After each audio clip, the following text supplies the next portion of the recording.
bespoke radio for the masses. Headline edition, July 8, 1947.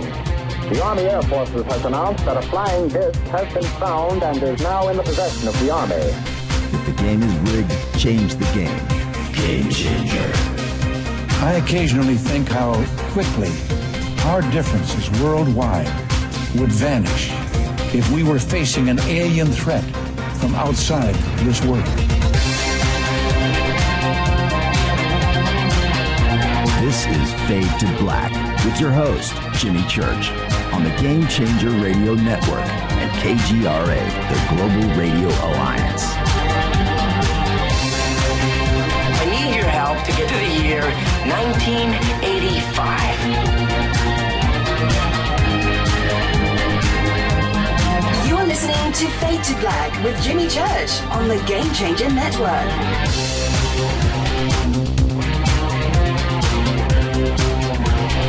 Good evening. How you doing? How you doing? Fade to Black. Oh yeah. Bespoke radio for the masses. It's raining here in Southern California, by the way.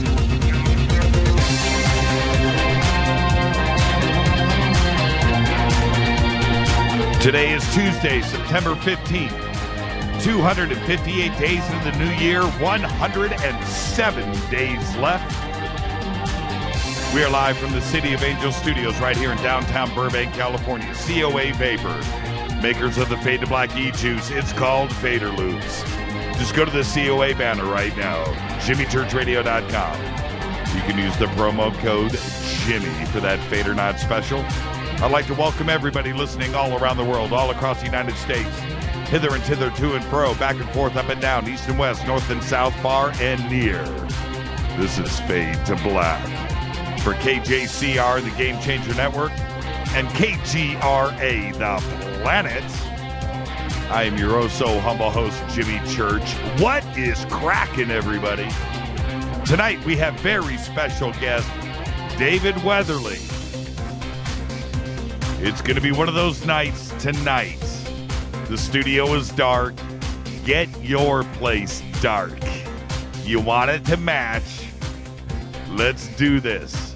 Because tonight, it's Black-Eyed Children. It's Slender Man. It's all of those strange things that wander around your bedroom when you sleep. I've had my experience. Maybe tonight you're going to have yours.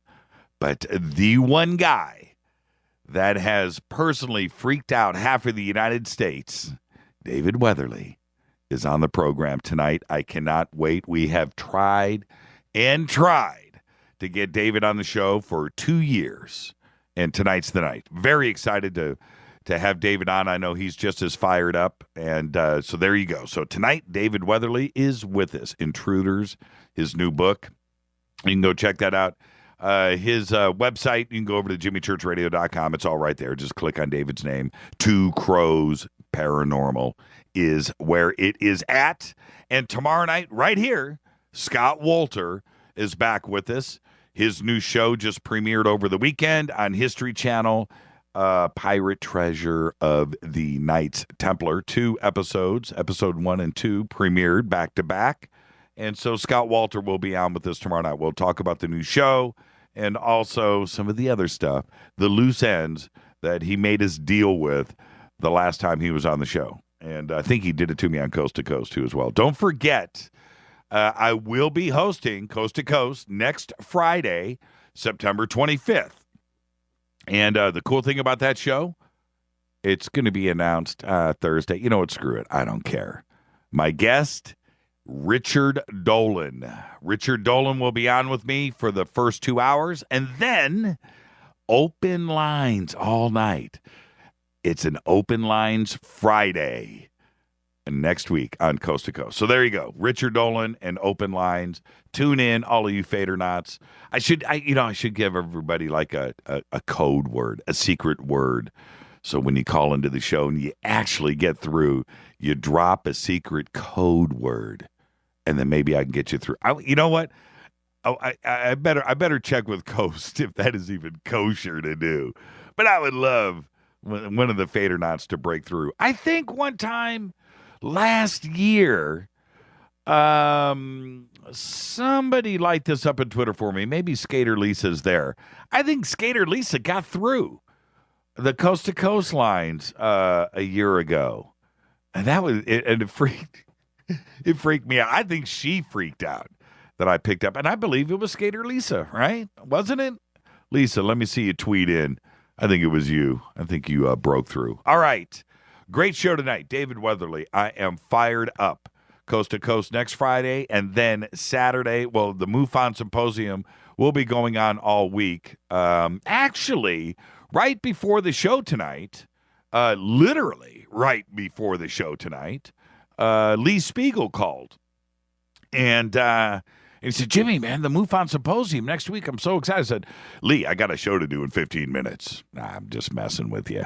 And yeah, so Lee's going to be out there next week too as well. So the MUFON Symposium, when we've got Paul Hellyer, Cheryl Jones, Mark D'Antonio, Lee Spiegel, the entire Mike Barra, Melissa Tittle, the cast and crew of Hangar One, John Ventry, Moss is going to be there. I mean, it's just going to be a great time. And Race Hobbs is coming in.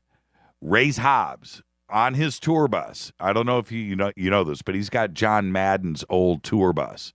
And so he's going to be rolling into town. And so the crew is going to be there next week. Chase Kletsky. It's going to be great. MUFON Symposium next week. So I'll be hosting Coast on Friday. And the cool thing is as soon as I'm done, we're packing up the bags, man, and we're heading down to Irvine. So it's going to be a great weekend.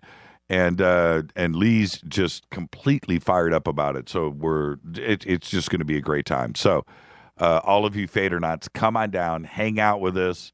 Mike Barrett, Lee Spiegel, Melissa Tittle, John Ventry, the Hangar One hangout. Dwight Eklitz is going to be there. The man himself. He's actually the face of Hangar One, if you think about it. He won't admit it, but it's Dwight. It's Dwight. So we'll all be there next Saturday. And so there you go. We've just a couple of other things, a little self-serving, but there's another, it's a little premature to announce the finalities of it, but there's going to be another, right after the first of the year, there's going to be a really cool UFO conference here on the West Coast. And I know I'm going to get a text here in a few minutes from somebody telling me to shut up. But I'm telling you, the lineup of this conference is going to freak you out. And I think it's all buttoned down. And I cannot wait to start talking about that. I just cannot wait. So enough of that. We've got so many exciting things coming up. Skyfire Summit, too, as well. All right, so there you go. Follow us on Twitter, @JChurchRadio. It's what you want to do. The sandbox is hashtag F2B. That's hashtag F2B, Fade to Black. Get yourself a tweet deck. That's what you do. Get yourself a tweet deck and come and hang out with us. Oh, Rita just told me to shut up. See, there you go. You know who wears the pants here. You think I'm just, I'm the Wizard of Oz. I'm in here in this dark bunker, and I'm just flipping switches and knobs and pushing faders and doing my own thing. Nope. That tweet comes in, and I just have to shut up, and there you go. All right, where are we? Let's get the show cracking. Today, one of my favorites, Tom Hardy, is 38 years old. I don't know what it is about Tom Hardy, but I just think he is absolutely one of the best. You guys hear me talk about rock and roll all the time. He was Handsome Bob in rock and roll. He was in Band of Brothers. He was in Black Hawk Down. He was in Layer Cake. He was in Tinker Tailor. I talk about these films all the time. Rock and Roller, Handsome Bob. We just saw him, Rita and I, last week in a movie, and with just one of those DVDs that we got our hands on, called Child 44. Pretty crazy movie. Takes place over in Russia. And anyway, Tom Hardy, absolutely. You never thought he could play a Russian, man, but, ooh, man, scary dude. He plays in Child 44. There you go. Tom Hardy today is 38, and I seriously think he's one of the best. And let's see, what else do we have today? Tommy Lee Jones, 69. Tommy Lee Jones is 69. He's got Criminal coming out in 2016. He's got Mechanic Resurrection coming out in 2016. And he's also in the, as of yet, untitled Bourne sequel, Jason Bourne, with Matt Damon. And it's currently filming and also for release in 2016. So Tommy Lee got the action going here in a few months. Oliver Stone today is 69 as well. Tommy Lee and Oliver, same age. I wonder if they're partying together tonight. The next Oliver Stone feature is Snowden. Yes, and we shall see. Is it going to have the impact of JFK? We shall see. Snowden, that is coming out also in a couple of months. So with that, let's get this show cracking. I'm fired up. Follow us on Twitter at JChurchRadio. Email is jimmy@jimmychurchradio.com. Tonight, the things that really, really freak me out the most: black-eyed children and Slender Man. We're going to be talking about some other things, too, as well. Those intruders in your bedroom. I've had them. We're going to talk about it tonight with David Weatherley. I am your host, Jimmy Church. This is Fade to Black, bespoke radio for the masses on the Game Changer Network and KGRA, the planet. I'll be back right after this short break. Stay with us.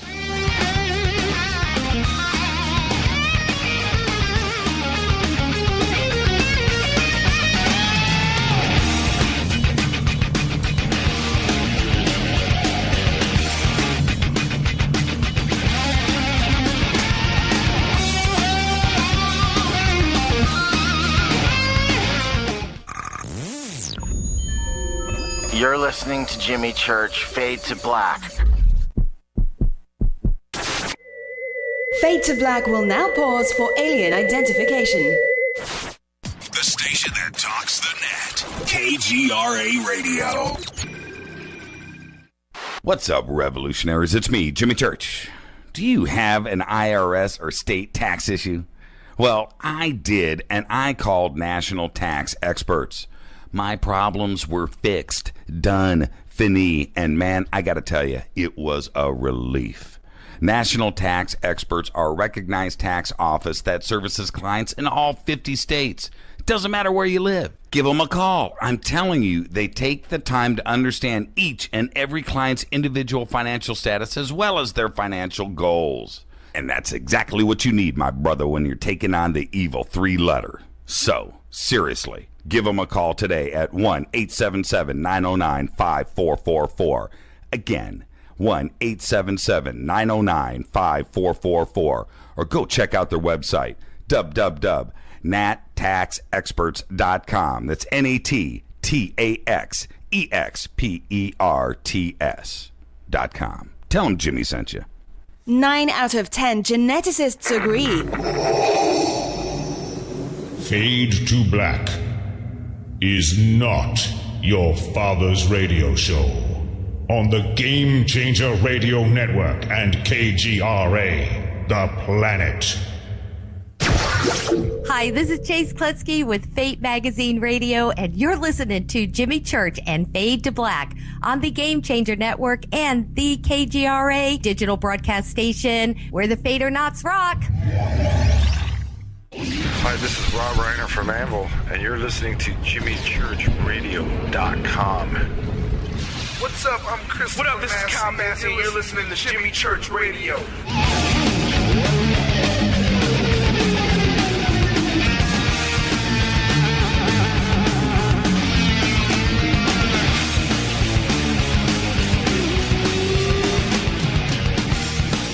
All right, welcome back. Fade to Black. Yeah! Man, I've been waiting for this show for a long time. Tonight, David Weatherley is with us. All those things. When you see movement in your room, you know, you got the glow, of the clock radio, just kind of barely lighting stuff up, and something just moves. You know what I'm talking about. Maybe it'll happen tonight with me in this studio. David Weatherley is with us. See if we can take some phone calls too. 323-825-5045. I have the feeling we have so much to talk about tonight, but I think it would be cool to take some phone calls. And if you really want to talk to the guy that knows what's going on and you've experienced something, tonight might be the night to break through and speak with David. And I'm just fired up. So, and I'm serious. The studio is dark tonight. On this day in history in 1962, the Four Seasons earned their first #1 hit with Sherry. Have you seen that film Jersey Boys? By the way, I'll put my stamp of approval on that. I will. I think, that was directed by Clint Eastwood, Dirty Harry. Yeah, Four Seasons. Great movie if you ever get a chance to check it out. And when you do, go to the end and watch it through the credits, because at the end of the movie, they do one of these one-take shots with the cast and a song at the end of the movie. It's pretty cool. It's like an outtake, or it's a bonus. Anyway, I don't want to spend the rest of the show talking about that, but it's a good movie. Good flick. Fate or fact? Fate or fact? Now, this one, I vetted it, and I guess it's true, but I didn't know this. Fate or fact? Only humans blush. Yes, only humans blush. There you go. And the more that I dug into it today, apparently we gain the ability to blush at around the age of 3. We start blushing. Trippy, isn't it? There you go. That's a real fate or fact. Only humans blush. All right. All the news that you know nothing about. I was talking to Lee about this one story. I'm gonna flush it out a bit more, and I'm gonna cover it on tomorrow's show.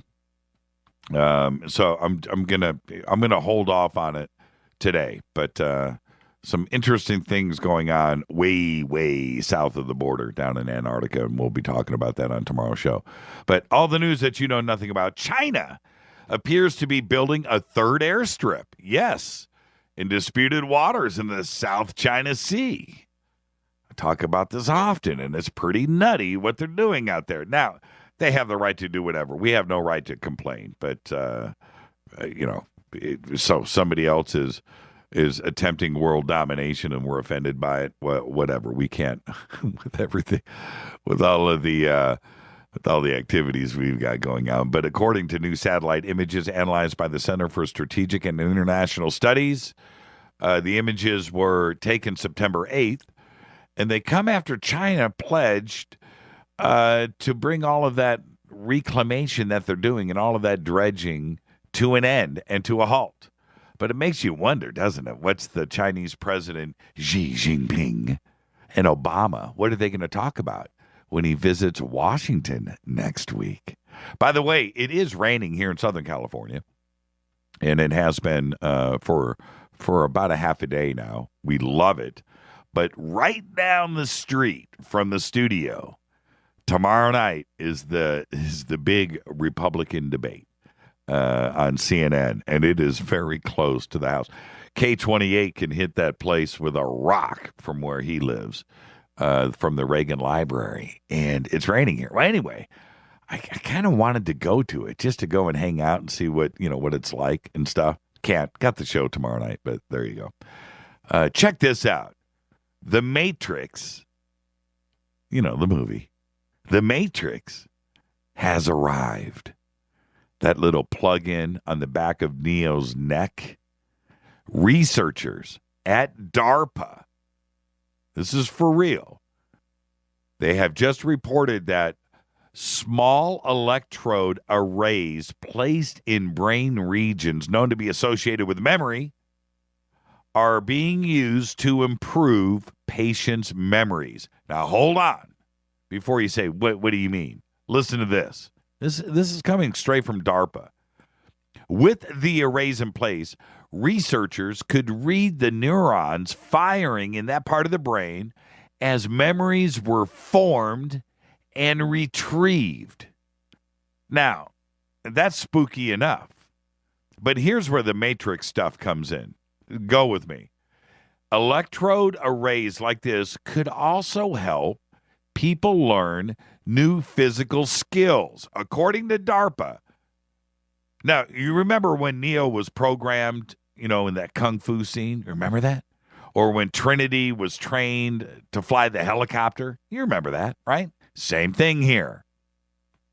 As part of their RAM replay program, DARPA will upload complex skills needed for muscle memory.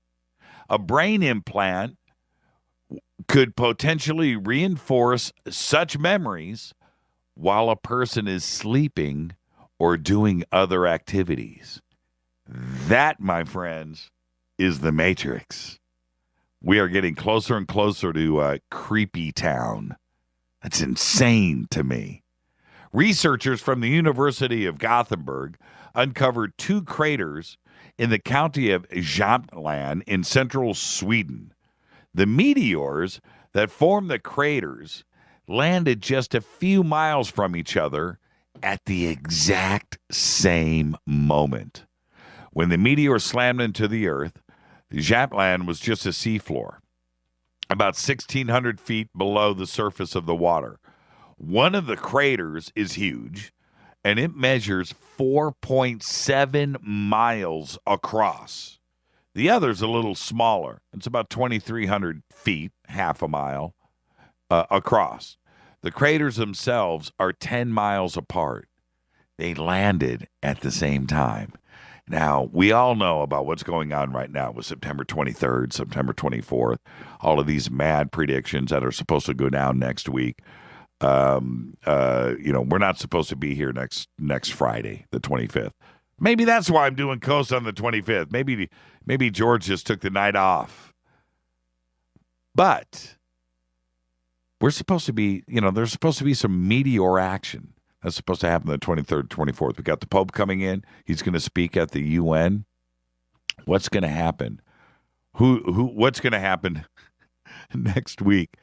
23rd, I'm doing a show. Next Wednesday, 24th, Thursday, doing a show. The 23rd and the 24th. I went through about the last week, and I'm reading all of this stuff all over the net. And everybody that's doing these number crunching and the comparison of different profiting over the last couple of thousand years, Old Testament, New Testament, the Quran, Edgar Casey, Planet X, NASA, everybody crunching these numbers and talking about what's supposed to go down on the 23rd and the 24th. Pretty interesting stuff. And then you turn around and I read this story today out of Sweden.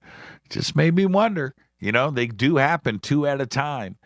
And we had that meteor that popped through in Thailand last week.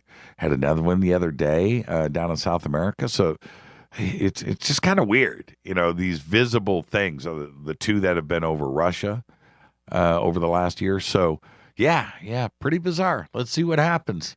Is Friday just going to be, is Wednesday just going to be another day? Thursday just going to be another day? And then Friday rolls around and you wake up and go, we're still here. Well, today, Jeff Bezos, the Amazon founder, said that his aerospace company, Blue Origin, is going to be using Cape Canaveral's Launch Complex 36 to take paying passengers up into space by the end of the decade. Blue Origin originally attempted to secure Launch Pad 39A, but that lease was given instead to SpaceX, Elon Musk. So Cape Canaveral is now taken over by privatization.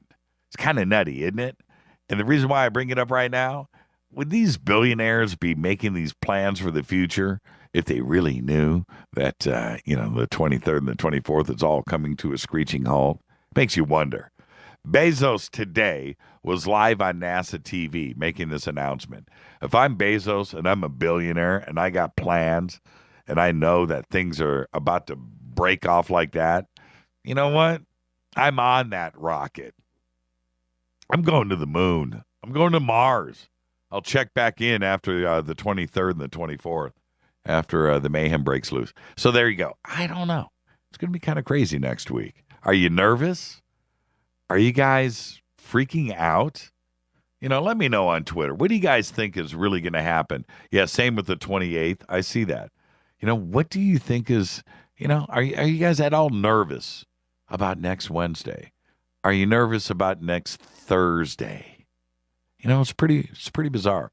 The other thing that I find strange is that specifically the 23rd and the 24th of September 2015 have been talked about specifically throughout history. Now, when you go to December 21st, 2012, actually, I'm going to talk about that with David Weatherley when he comes on here in about a minute. It just came and went, right? And who was that pastor, that guy from the Christian radio network or whatever it was, when he was running the RVs across the United States and the billboards and the end is near, it's in the Bible, blah, blah, blah. And it was supposed to happen in 1995. It didn't happen. And then he said it was going to happen in, 2010, I think? And that day just came and went. He had me kind of wound up. That kind of freaked me out. But here we are. Are you guys nervous? Are you guys nervous about next week? I think it's going to be all right. We've booked guests. So there you go. Now, but one sign of Armageddon is this next story, and then I'll let you go. Vehicle to vehicle, V2V, and vehicle to infrastructure, V2I, communication is about to happen. It's one of the biggest changes in transportation technology that's going to happen in the next few months. The concept itself is pretty simple. Cars, signs, traffic signals will all communicate to one another over Wi-Fi-like airwaves. And the United States Department of Transportation is rolling out one huge pilot program right now in New York City, in both Manhattan and Brooklyn. Traffic signals will be equipped with V2I hardware, while up to 10,000 city-owned vehicles will be outfitted with V2V. Now, what does this mean? Think about it. Signs are going to be communicating with your car. Traffic signals communicating with your car. You pass up a sign that says speed limit 55 and you're doing 75, Armageddon. Think about it. Do we really need this? Do we really want this? I understand a yellow traffic signal up ahead, but it just may be automatic, man. Yeah, think about it. Your brakes are going to hit automatically. And your in and out double and chocolate shake go through the windshield. Think about that. This is Fade to Black. When I come back after the break, David Weatherley right here. This is Bespoke Radio. For the masses, I'm your host, Jimmy Church. I'll be back right after this break. Stay with us.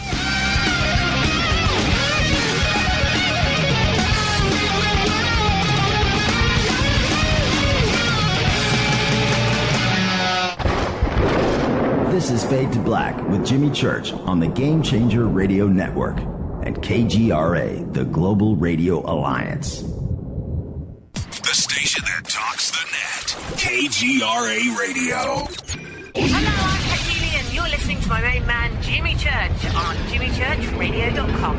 Hi, this is Jimmy Church of Fade to Black. Today, everybody, the Fadernauts and planet Earth is vaping, and I'm very proud to announce our very own e-juice. When we were approached by City of Angels Vapor about Fade to Black e-juice, I wanted to make sure that it was the very best, and that the flavors were something that I could create myself, and we did just that.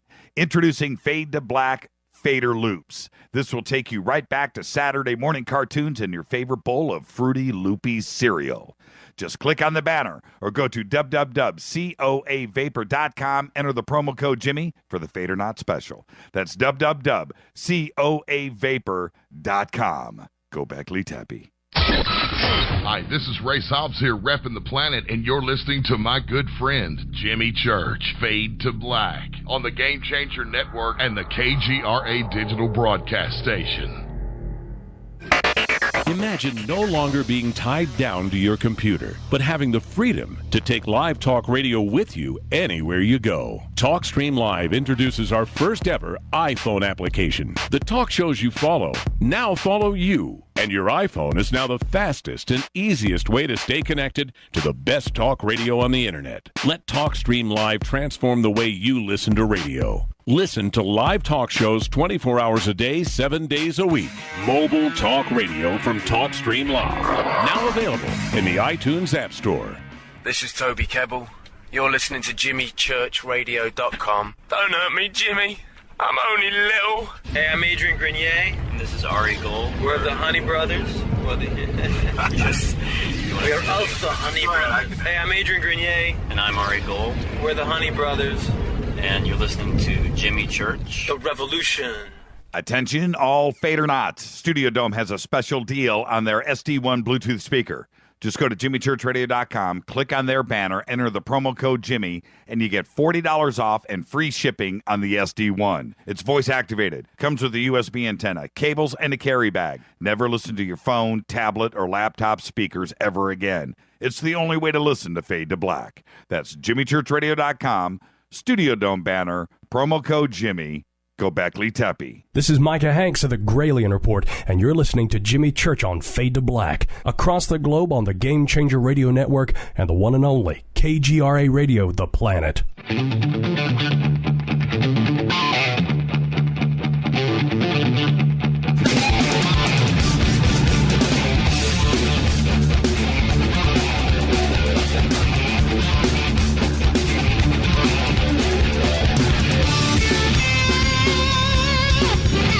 All right, welcome back. Fade to Black. That's right. I'm your host, Jimmy Church. Tonight, David Weatherley is with us. Tomorrow night, Scott Wolter will be here. He's got his new show that just premiered on History Channel over the weekend, so we'll be talking about his new show, but also all of the stuff that he left us hanging with over the last year right here on Fade to Black.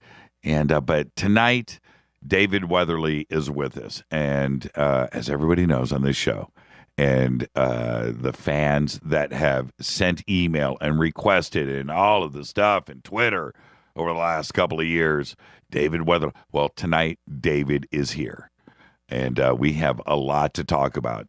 But he's a paranormal investigator. He's an author. He's a world explorer. For over 35 years, he has explored the world of the strange. He's investigated cases around the country and around the world. He has written and lectured on all topics, including cryptozoology, ufology, hauntings, ancient mysteries, psychic phenomena. He has studied shamanic and magical traditions with elders from numerous cultures, including Europe, Tibet, Native America, Africa. He has been a guest on all of the television and radio programs, Ancient Aliens, Coast to Coast AM, Dreamland, Veritas with Mel Fabregas, and Darkness Radio. David was also featured in Watchers Volume 5. He is the author of Black-Eyed Children and Strange Intruders. Finally, I get to say, welcome, David Weatherley, to Fade to Black. How are you tonight? Jimmy Church, how you doing? Man, it's kind of funny, David. It's one of those things that every time, you and I almost got it together, but but you know what? Tonight is here, and here we go, and I'm just totally excited, man. Welcome to Fade to Black. Thanks a lot, man. It's good to be here. I have to do this, though. I have a disclaimer that I do with all first-time guests, and so you're the victim of it tonight, which is it's just you and I sitting on my couch, friends talking, and wherever we start is we start, wherever we end is where we end, but we'll end as friends. Are you ready? Sounds good, man. Let's go. All right, let's do this. Hey, you know what? I want to start here, actually, David, and you've probably never gotten this question, but I'm going to hit you with it right now. You are not totally, but you are largely responsible for freaking out half of the United States.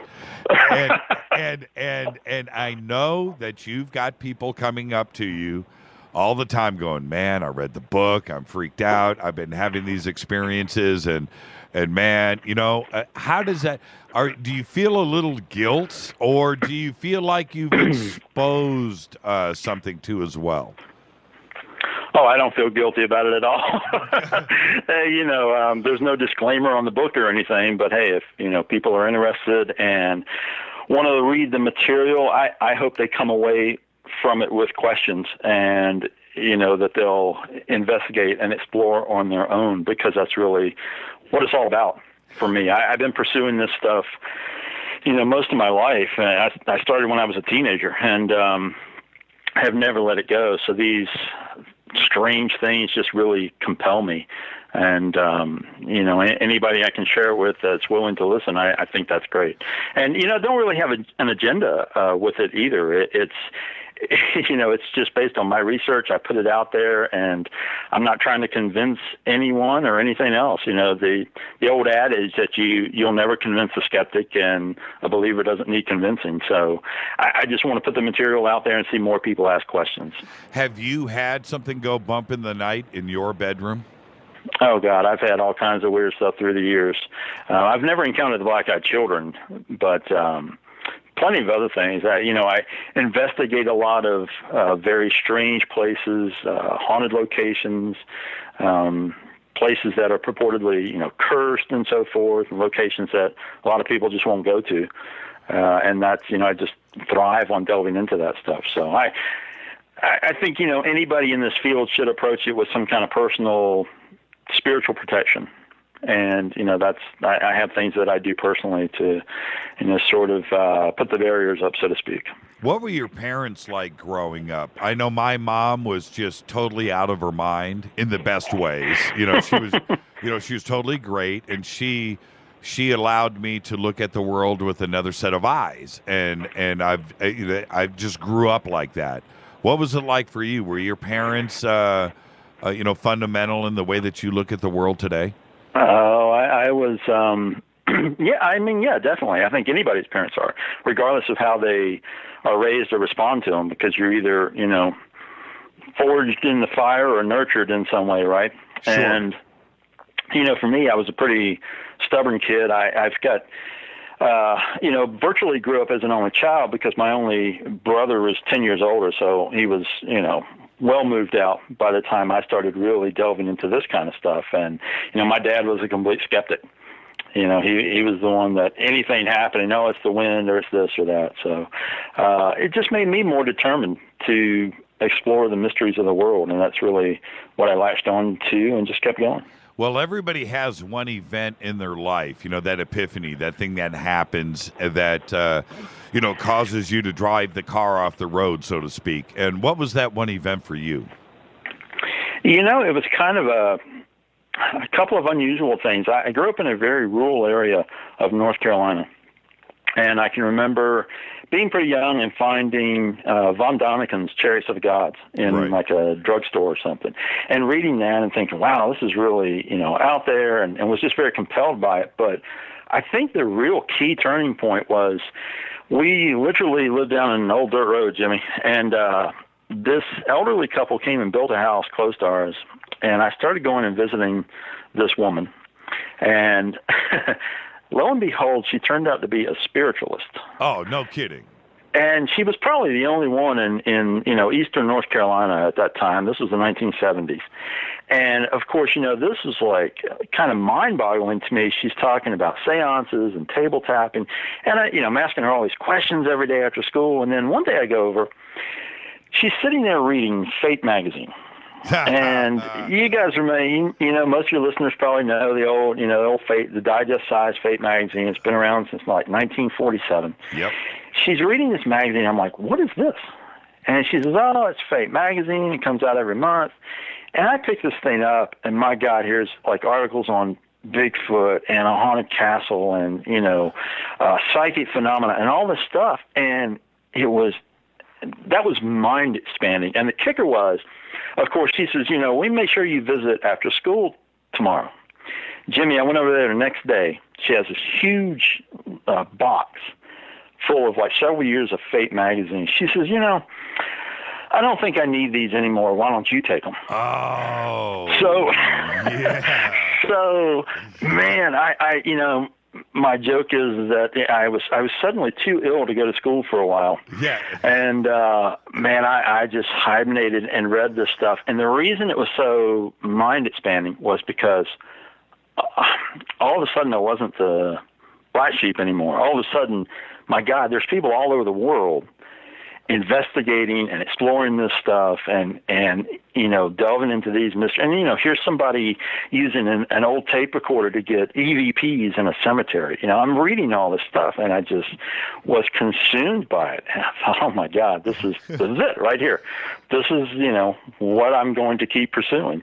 And kind of never looked back since then. No, and here we are. And here we are. Yeah. Well, it's kind of funny because I remember back then in the early 70s, getting an issue of Fate magazine. Usually if you got it from somebody else, so it was always a little bit old, not old, yeah. but it was already read. And it would but it was such a treasure to get your hands on Fate magazine, and read that thing from cover to cover. And I think you're right about that. Fate magazine and Chariots of the Gods, Eric Von Daniken, changed a lot of lives, and it certainly did the exact same thing for me. I've said it 100 times on this show. It was Eric Von Daniken, man. That book.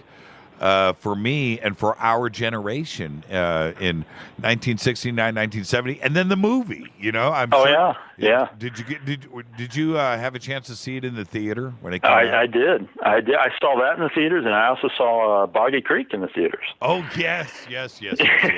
Yeah, and then of course, what do we get? Not too much later, but Leonard Nimoy doing In Search Of. Yes. And oh my God, Jimmy, I sat there with a cassette recorder and recorded the audio. It was pre-video or anything like that, but I just wanted to listen to this stuff again. And well, also that was wow. Back in the East Coast, I'm trying to think. North Carolina, East Coast. Did you have a chance to listen to Long John Nebel at night? I found him later at one point. Yeah, just through and I think an article in it might have been like Saga magazine or something like that. I found out about Long John Nebel. Did you? And when I was in high school, I actually worked on the Outer Banks of North Carolina for a while, and ended up finding there was somebody had a radio down there that would pick this thing up, and that was pretty cool. Yeah, exactly. Did you have a late night talk show? When you were a kid, 10, 11 years old, was there some crazy guy on AM radio that was doing that overnight thing? Not real, nothing like that. Right. Certainly, and not until I found Long John, at some point, and was able to pick up some of his shows. But no, there wasn't anybody else. Now, you had said, let me look at the studio clock here. Okay. You had said that you did have a couple of experiences in your room. Was this when you were young? And what happened? I'm going to share my experience with you in just a second, and I want your opinion on it. But did you have a visitor in your room when you were younger?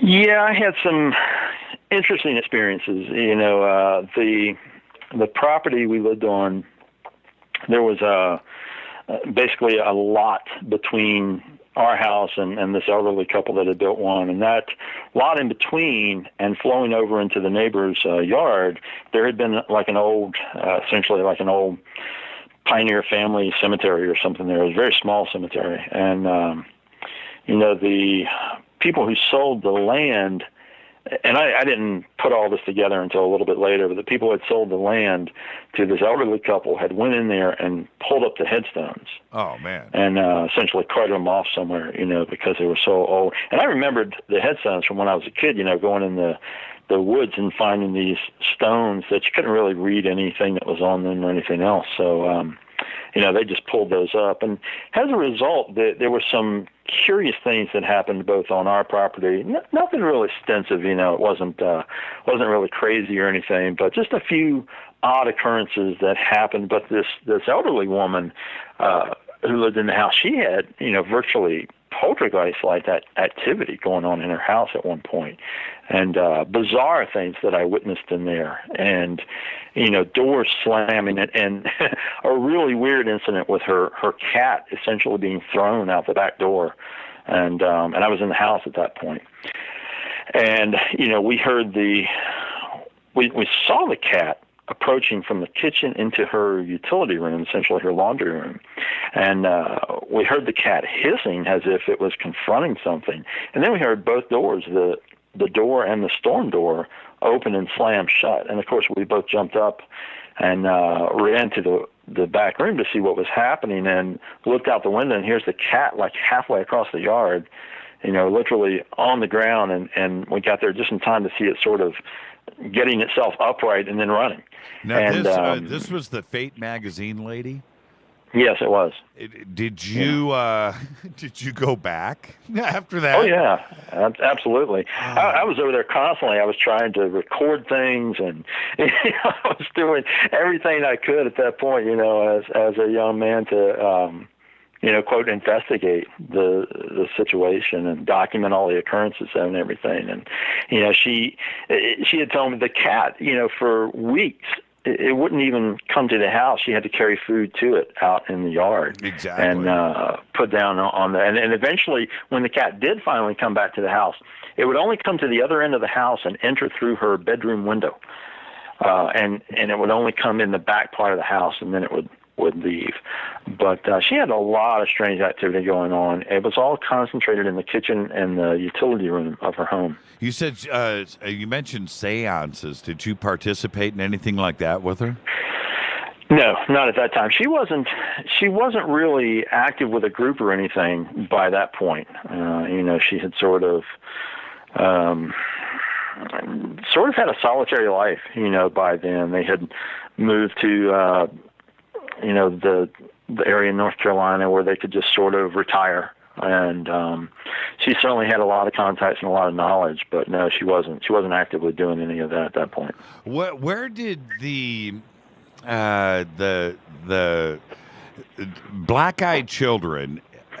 Let's start back with I don't want to say ancient history, but the evidence of it before it was this modern context that we know today, like post-2000.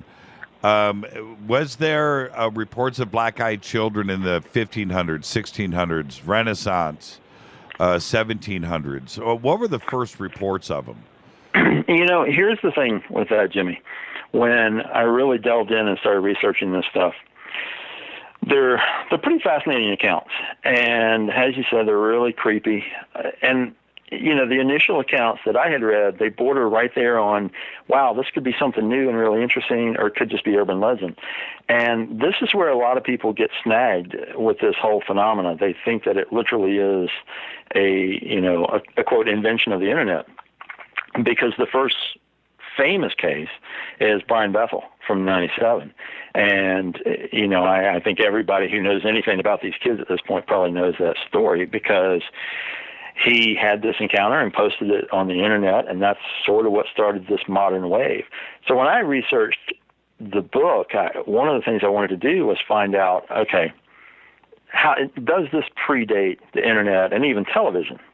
Because, we can't forget the X-Files that utilize that whole, the oil type of alien thing that would go into people's eyes and turn the eye solid black, has a visual effect. Right. So I started digging in and looking for earlier cases, and to tell you the truth, they are still surfacing, and here's the key. The black-eyed children, black-eyed kids, BEK, that's the modern term. You got to take that out of the scenario when you start looking at these other cases. And it turns out there's a lot of things that do fit the same parameters. It's just that no one ever called them black-eyed kids at that point. They identified them through the time period of the cultural lens of the area or the time. So, for instance, there's a really fascinating case in the 1950s that I found. Obviously predates any of this internet stuff or anything else. And it's a young man who is, living in a rural, like, farming type of community. He's walking home, and he's coming up the lane. He sees this young kid leaning against a fence post. And he's thinking, I don't know this fella. And he walks up to him and he starts talking to this little kid. And the response from this little kid, who is sort of leaning against the post with his head looking down, he raises his head up and makes eye contact and says, "I want to go to your house. You take me to your house." And of course, this gentleman having the encounter, the chill goes over his skin, and he sees that this kid has solid black eyes. And this young man, he merely thinks, how fast can I run away from this kid? And as if this black-eyed child is reading his mind, immediately responds, "Now don't you run away from me. You're going to take me to your house." And, of course, this guy takes off running, to get away as fast as he can. The long and short of the story, the end result is that once he gets home and tells his parents what's happened, what he encountered, their immediate response is, "Oh, Lord, you've met the devil. Right. We need to get you to the preacher and get you cleansed." Yes, of course. So never did this term black-eyed kid, black-eyed child, anything like that show up, even though it's part of the whole experience. Because that's not how people weren't hung up on that one thing to identify it. And there are a lot of these cases that you can go back and find where they end up being identified either as something demonic, if it's, more religious or spiritually centered people, or in some cases identified as alien. And we're going to talk about that too, but the wanting to go to the home, the invite me, take me inside of your home. If this was happening in 1950 in this report, it's the same approach that these children are using today. Exactly. That's interesting. And when, as you have investigated, how consistent is that? The invitation or the wanting to be invited? It shows up a lot. It shows up in the bulk of these encounters that they want to be invited. They want to be let in, either to into your car, your home, your place of business, something. When there's a verbal encounter, because there are a few that there aren't, where there's not a verbal exchange. But this is pretty common. It seems that these kids, they want close proximity to the victim, for lack of a better word.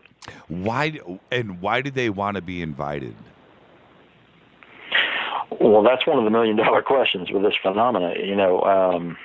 Is it to steal your soul, to get inside the house and gain control? That's kind of the creepy possibility of it. After looking at so many of the cases, you sort of get this sense that, and this will probably make sense to you, but if we delve into it more, it'll make even more sense. But Jimmy, it's almost like there's some kind of experiment that's taking place, and that whatever is orchestrating it constantly adjusts it slightly or changes it slightly. And, one of the key things that I see after looking at so many of these cases is that one of the primary goals seems to be to create a really high level of fear within the victims. Now, maybe that we can speculate and say, maybe they're feeding off of that energy. Is it that possibly also that these children are lost? They're separated. Maybe they are interdimensional too as well, and maybe they are torn away from their family, and they're just trying to make their way back to a home to find sanctuary again. Could that be it as well? I suppose that could be possible.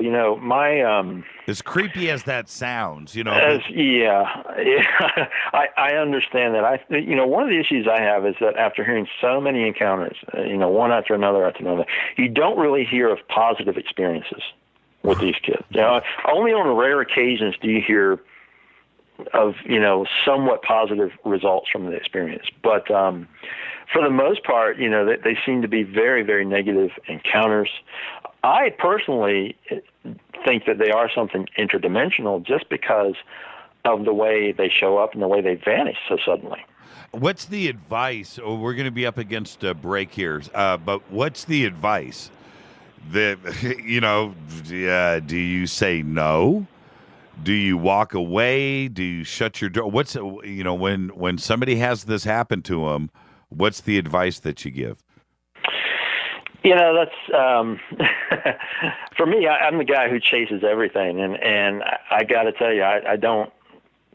I don't know what to tell people about that. I can tell you that in most of the encounters, that the level of fear goes so high within the victims that they really react on autopilot. They just want to get away from these kids when the encounter starts to happen. So, most people do end up slamming the door or driving away from them or just getting away in whatever fashion they can.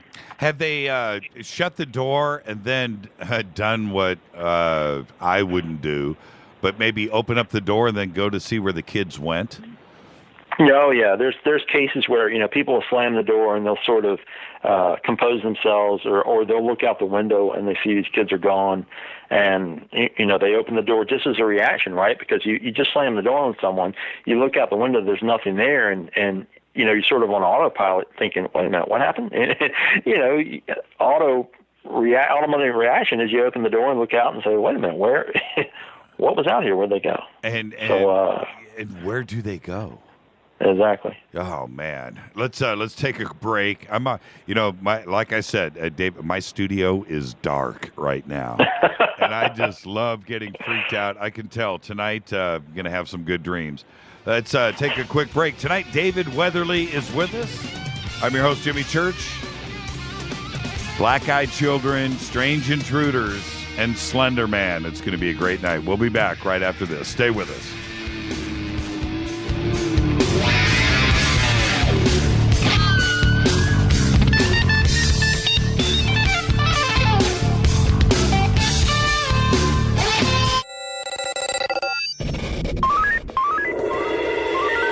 Way out here, we listen to Jimmy Church. You're listening to Fade to Black. Always on the edge of the hottest alternative talk. Jimmy Church with Fade to Black. KGRAradio.com. Hey everybody, what's up? Jimmy Church of Fade to Black, and check this out. The 2015 MUFON Symposium will be held this September 24th through the 27th in beautiful downtown Irvine, California. Expanding ufology, opening new doors in academia, industry, and media. Former Defense Minister of Canada Paul Hellyer will be there in person. Former CNN news anchor Cheryl Jones, TV news journalist Jaime Maussan, and MUFON's chief photo analyst Mark D'Antonio.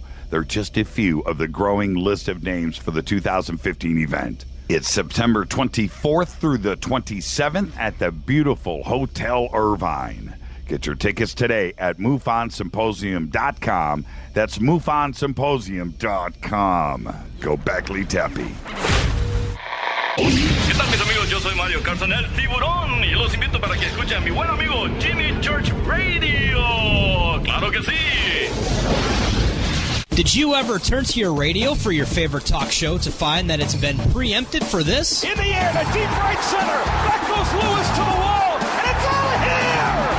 Or this? And I'm ashamed of you, Hillary, for voting for it. Do you have a favorite talk radio program that's not available in your city? Just go to TalkStreamLive.com for links to the best streaming talk radio shows. At TalkStream Live, you will find live talk shows 24 hours a day, 7 days a week. All your favorites are here. With such a large selection, you will also discover some new favorites. On the go and still want to listen? With the mobile smartphone, simply type TalkStream Live on your internet browser. Now you can take internet radio with with you. You will also find hundreds of music, news, and sports streams. Best of all, the TalkStream Live directory is free and there's never a login required. Remember TalkStreamLive.com, the fastest route between you and your favorite talk radio show. You are listening to Fade to Black with Jimmy Church on the Game Changer Network. Oi, oi, I'm Reese Evans. You're listening to Jimmy Church. This is Revolution. The revolution will not be televised. The revolution is on radio. Ciao.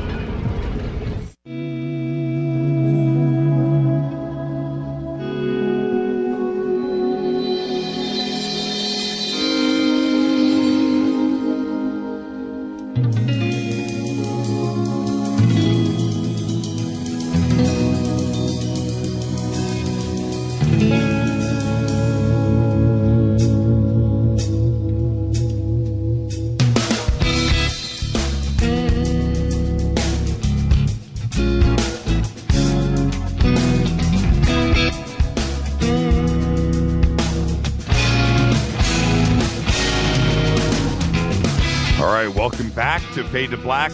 Want to remind everybody, tomorrow night, Scott Wolter will be here.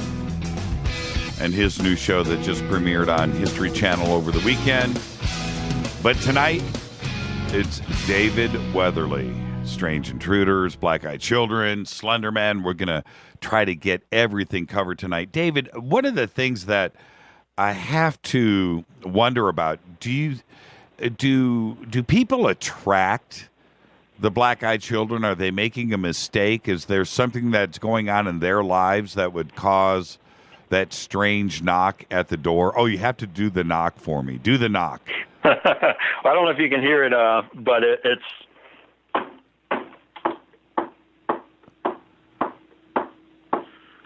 I don't know if you're getting that or not. It's just a long, continuous knock that doesn't stop, and that's one of the bizarre things about these cases, is that they, much like Men in Black type of encounters, they don't seem to understand some simple everyday things like a doorbell. They don't use a doorbell. They don't do just a quick knock. It's a long, continuous, monotonous knock until the person finally comes to the door. Oh, man. And in fact, there's one really. I think it's kind of funny. It has a creepy element too. But there was a woman who was in her home by herself. She was working on some kind of project, and she was, as she told me, just seconds away, just moments away from finishing this, whatever she was sorting or doing, and had this stuff all over the table in front of her, and she's trying to focus and get it done, and this knock starts at the door. And it's just so intrusive that it breaks her focus. And she got really aggravated and throws the stuff down, goes to the door, and before it even registered, what's going on, she has flung the door open, points at her doorbell and says, "Why didn't you use the bleep bleep doorbell?"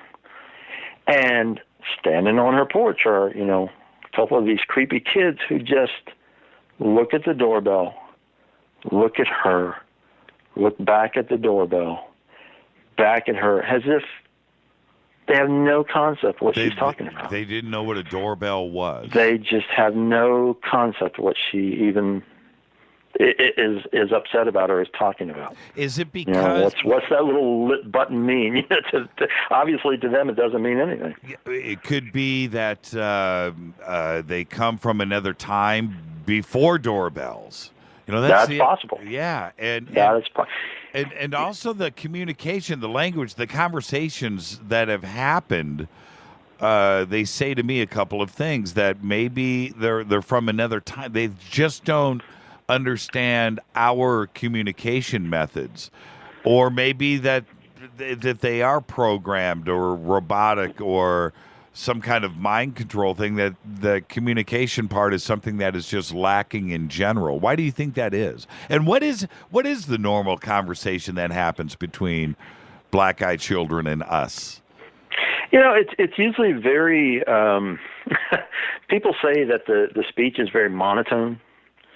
they tend to repeat phrases a lot. A lot of people try to question them, and they don't really answer questions. They just sort of redirect and will repeat the same thing over again. And it's always some kind of odd request, like a guy will open his door and these strange kids that he's never seen before will say, "We just thought we'd come in for a while." And of course, anybody's response who doesn't recognize these people is going to say something like, I think you guys have the wrong house, or, I'm sorry, I don't know you. And the response will come in anyway. Just ask us in. And that just freaks me out, man. Just totally freaks me out. Well, and Jimmy, I got to throw this in there too, because I just heard on one of your commercials, and I've seen on some of the feeds from the show or whatever, Göbekli Tepe. Yes. Okay. Do you know what Urfa Man is? Yes. Urfa Man, for the listeners who don't know, is a statue that is 13,500 years old. 13,500 years old. Yep. It is carved out of stone, and whoever made it took the time and attention to carve solid black eyes out of obsidian. Yes. And I've just found that always there's something about that makes me question, how long have these things, whatever they are, been visiting our world here? And now I haven't seen Urfa Man personally, but I've spoken to, a good handful of people who have been there. I spoke to Robert Schock, Linda Moulton Howe, a number of people that have been there, and every one of them, hands down, has said to me that when you're in front of that statue, that it's very unsettling, that there's something just not right about it. And you can see that even from the pictures. Yes. So, this sort of harkens back to you asking me, what is the earliest case? Well, honestly, I just don't know yet, because other cases keep turning up, from the 70s, the 50s, the 30s, whatever. We keep going back and finding these other things that you look at the parameters and you're like, wow, this is so close to whatever these black-eyed kid encounters are like, that we really have to question, what is it that has been interacting with our world all this time? Well, there's the one thing that we can't deny, the large black eyes, and you think of grays right away. Children, grays are always, reported to be 3 feet, 4 feet tall, childlike, small, thin. And the reports of grays, it goes back forever. It's not a modern thing. Could it be that it's the grays and the black-eyed children are one and the same thing, as crazy as that may sound? It is a possibility. It's a possibility that whatever these things are, they're somehow taking this form, are able to adapt this form in order to attempt to interact with people for whatever reason. Is there a medical, some kind of anomaly, some kind of freaked out disease or something that would cause black eyes? I spoke to doctors when I was writing the book, and because I had that question too. And two of the things that I heard a lot were people claiming, the skeptics will say, oh, well, it's, you'll either hear that it's contact lenses and it's a prank, or that it's a medical condition, or that it's a drug that people are using. So, I sort of set out to examine all three of those possibilities. And the doctors I spoke with, the closest medical issue is, I think it's called mydriasis. It translates as blown pupil, and it is when the pupil itself becomes very enlarged. Now, it doesn't turn the eye black. It can discolor it, and there are still whites in the eyes. And it's important to note in these black-eyed kid encounters that there are no other colors shown in the eye. It's just like the classic gray alien. It's an entirely black eye. Well, there's not really a medical condition, and doctors will tell you if someone if someone had solid black eyes, it would mean either that they had a serious head injury and blood was going into their eyes to discolor their eyes, in which case they're not going to be alive very long, or they would be completely blind. Yeah, you need the white of your eye to see. That's correct. That's correct. It's how the light interacts with the eye to allow us to see. So there's not a disease nor is there a drug that discolors the eyes in that way. So if we have a black-eyed child at your front door with black eyes, he either can't see you, or dude is a ghost, or is a bad situation, is what I mean. Right. And what happens when man, I'm just freaked out right now. When you invite, you go ahead and you allow them to come in to your house, what typically happens next? There's not many cases where this is reported, and when I was writing the book, I was only able to follow up on a couple of those. The one that was really the most impressive and the most unsettling at the same time involved a woman who was coming home from work. She had her 10-year-old son in the back seat of her car with her, and she pulled into a convenience store. They live in a small town, so she's used to doing this a lot of times. I know a lot of people would have issue with this, but she leaves her child in the car. She jumps out. She runs into the convenience store to grab, milk and bread or whatever. And she comes right back out. She's on autopilot. She jumps in the car, tosses the bag in the seat, turns the engine as she's looking up in the rearview mirror. And when she does, here's this black-eyed kid staring at her in the rearview mirror. Oh, man. He's sitting in the middle of the back seat in physical contact with her son, who's sitting directly behind her. And she has an automatic fear response. She jumps out. She opens the back door and yanks her child out and rushes back into the store.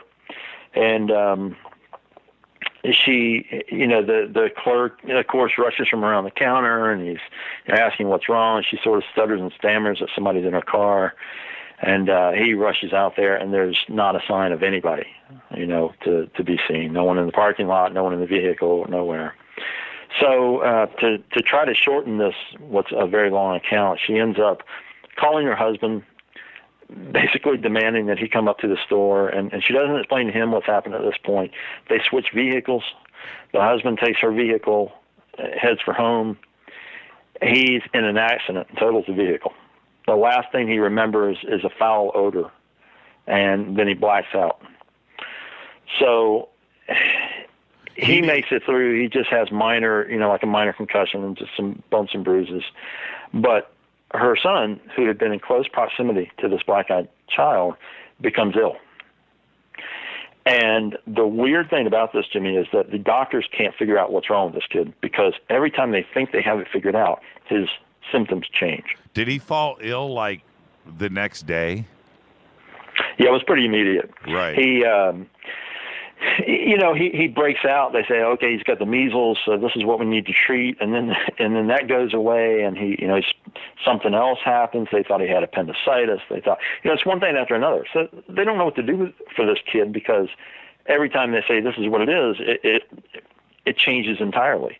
And the family ended up taking him home and just, eventually called friends and neighbors and so forth and started having a prayer visual around this child. And he did eventually recover.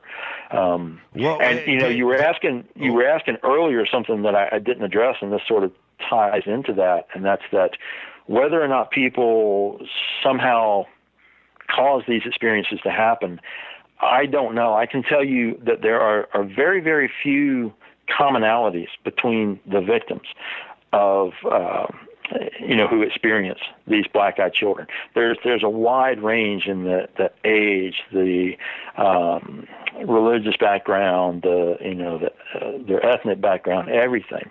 But a couple of things that are consistent is that, one, a large number of the people who encounter these things work in some kind of a position of authority. So a lot of law enforcement, military, doctors, which we sort of see as authority figures, those types of fields. And another thing that I find very frequently in these cases is that it's often people that have essentially tell me they have strayed away from their whatever their spiritual practice was.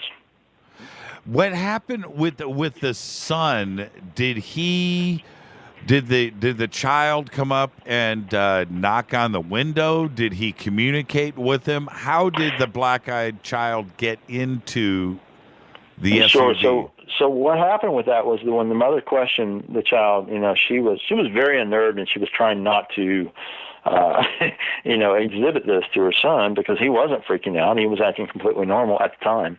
And, when she initially took him home before she even knew her husband was in the accident, I believe, she's talking to her child and she's saying, who was that boy? Do you know him from school?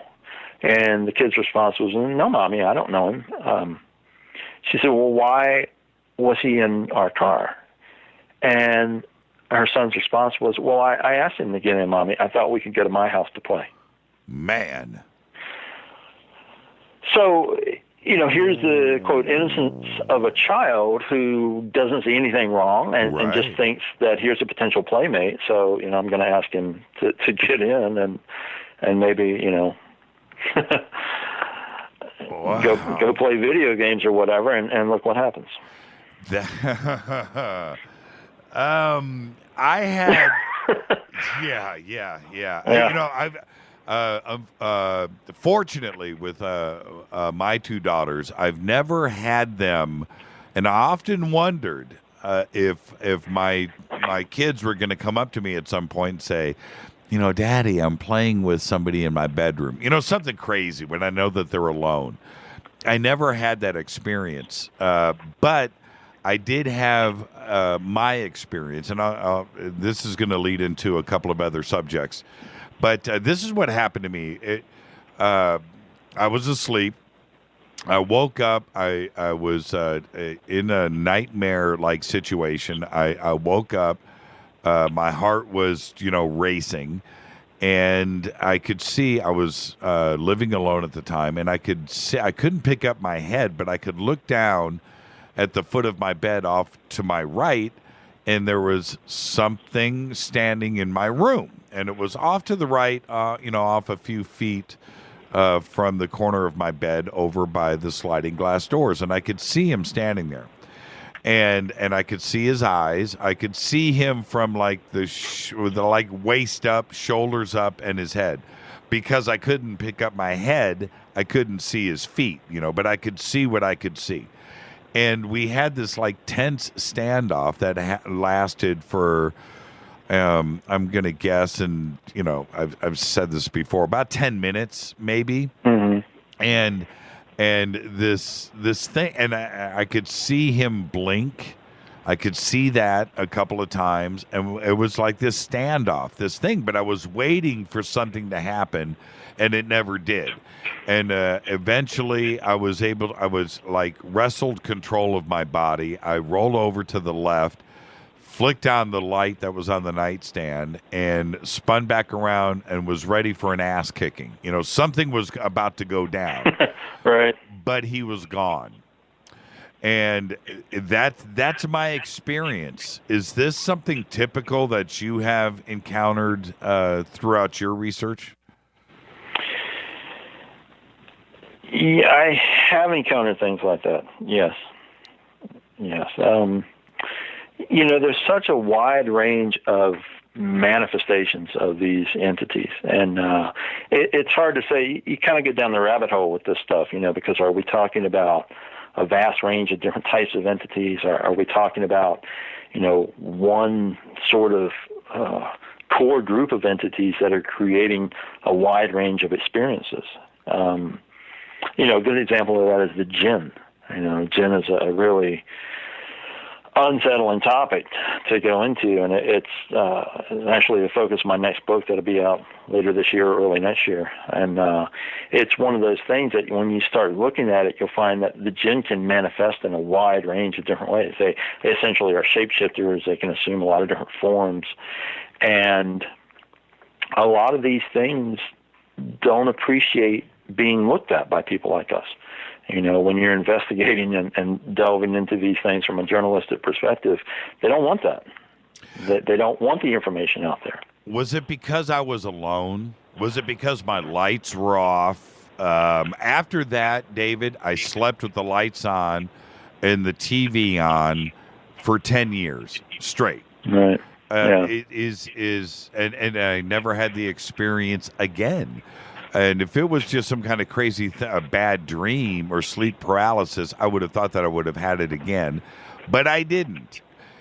Was sleeping with the lights on a good thing? Was sleeping with the TV on a good thing? And did that help my situation? Because it never, like I said, it never happened again. Right. And, well, there's a lot of people who have these experiences and then find that things like that will disrupt the pattern, sleeping with a light on instead, or sleeping with music playing, things like that. That will often help to protect that level of your consciousness from experiencing that again. Because the thing is that, essentially if you're experiencing this and it's something, if it's a genuine phenomena, then some of your perceptions were opened a little bit more than usual in order to perceive this possibly. Because, this sort of, I don't know what was going on in your life at the time. And we could sit and talk about this a long time and examine different aspects to see what collectively came together to put you in that position where this thing manifested. Yeah, I would assume that to some degree we're inviting it. We're allowing ourselves to be vulnerable. For me, you look at it, I was alone, sleeping alone, lights were off, and I'm like wide open for something to come and take advantage of me, whether it's E.T., the Jinn, interdimensional, a ghost. I don't know, but what I do know is the event happened, and it was something that was real. And there's a lot of ways to invite things like that. There are a lot of ways that people aren't necessarily conscious of that can invite things like that. I've talked to people who've had experiences, and, when you start looking at the conditions of their life at the time, they're working a crazy amount of hours. They're staying, kind of wired up on caffeine a lot. They're doing different things that alter the natural rhythm of their body, and it puts them into a slightly altered state somehow. And our culture really kind of focuses a lot on things that alter our chemistry and, our consciousness. There's a Starbucks on every corner. Well, all that caffeine, it does something different to the body than what is natural. Alcohol, cigarettes, there's all these countless things. And all those things cause changes in our consciousness and in our physical bodies. And these are all things that when you start looking at, as you said in your intro, I've done a lot of work with different shamanic cultures.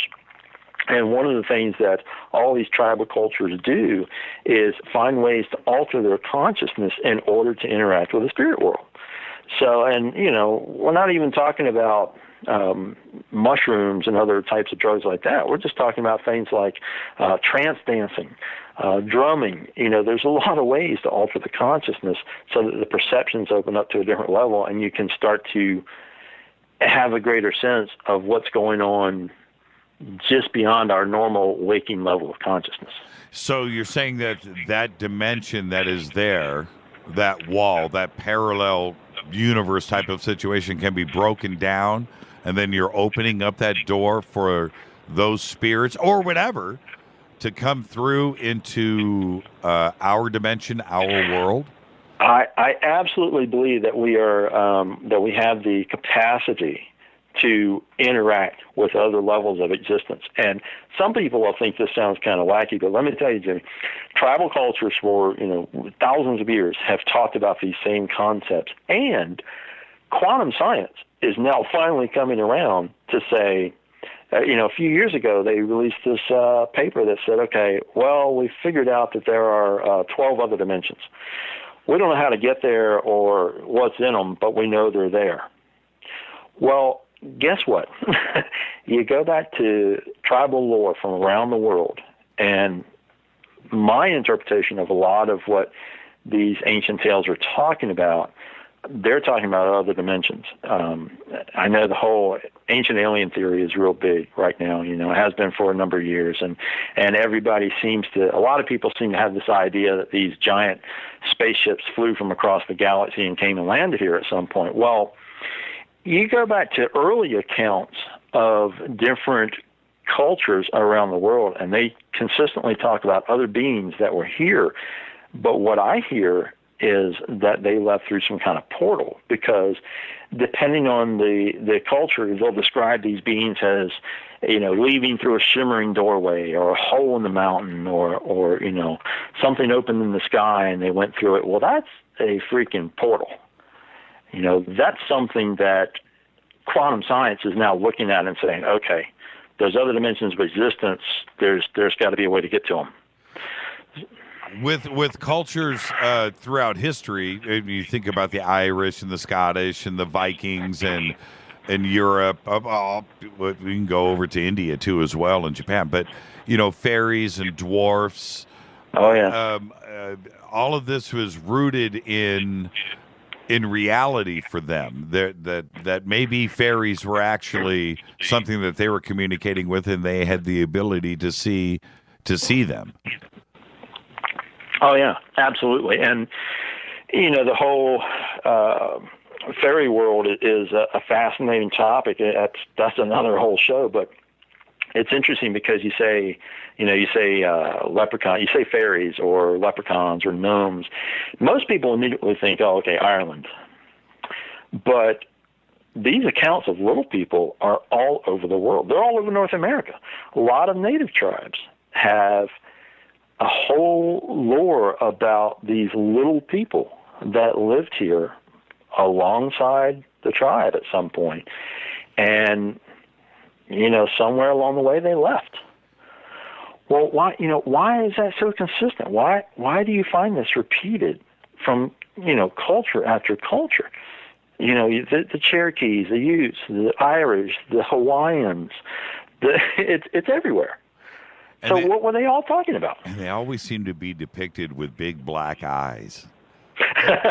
Not always, but it's kind of funny to me how we attribute the black-eyed children with a modern situation, but when you look at some of the cave paintings and you look at some of the sculpture, and like you said, Göbekli Tepe and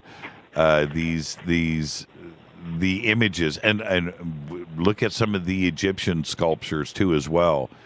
Sure. These black onyx eyes that were carved and placed there with intention. They weren't white eye. Well, there were some, but it is something that is consistent. And could we have been just seen the exact same thing over millennia?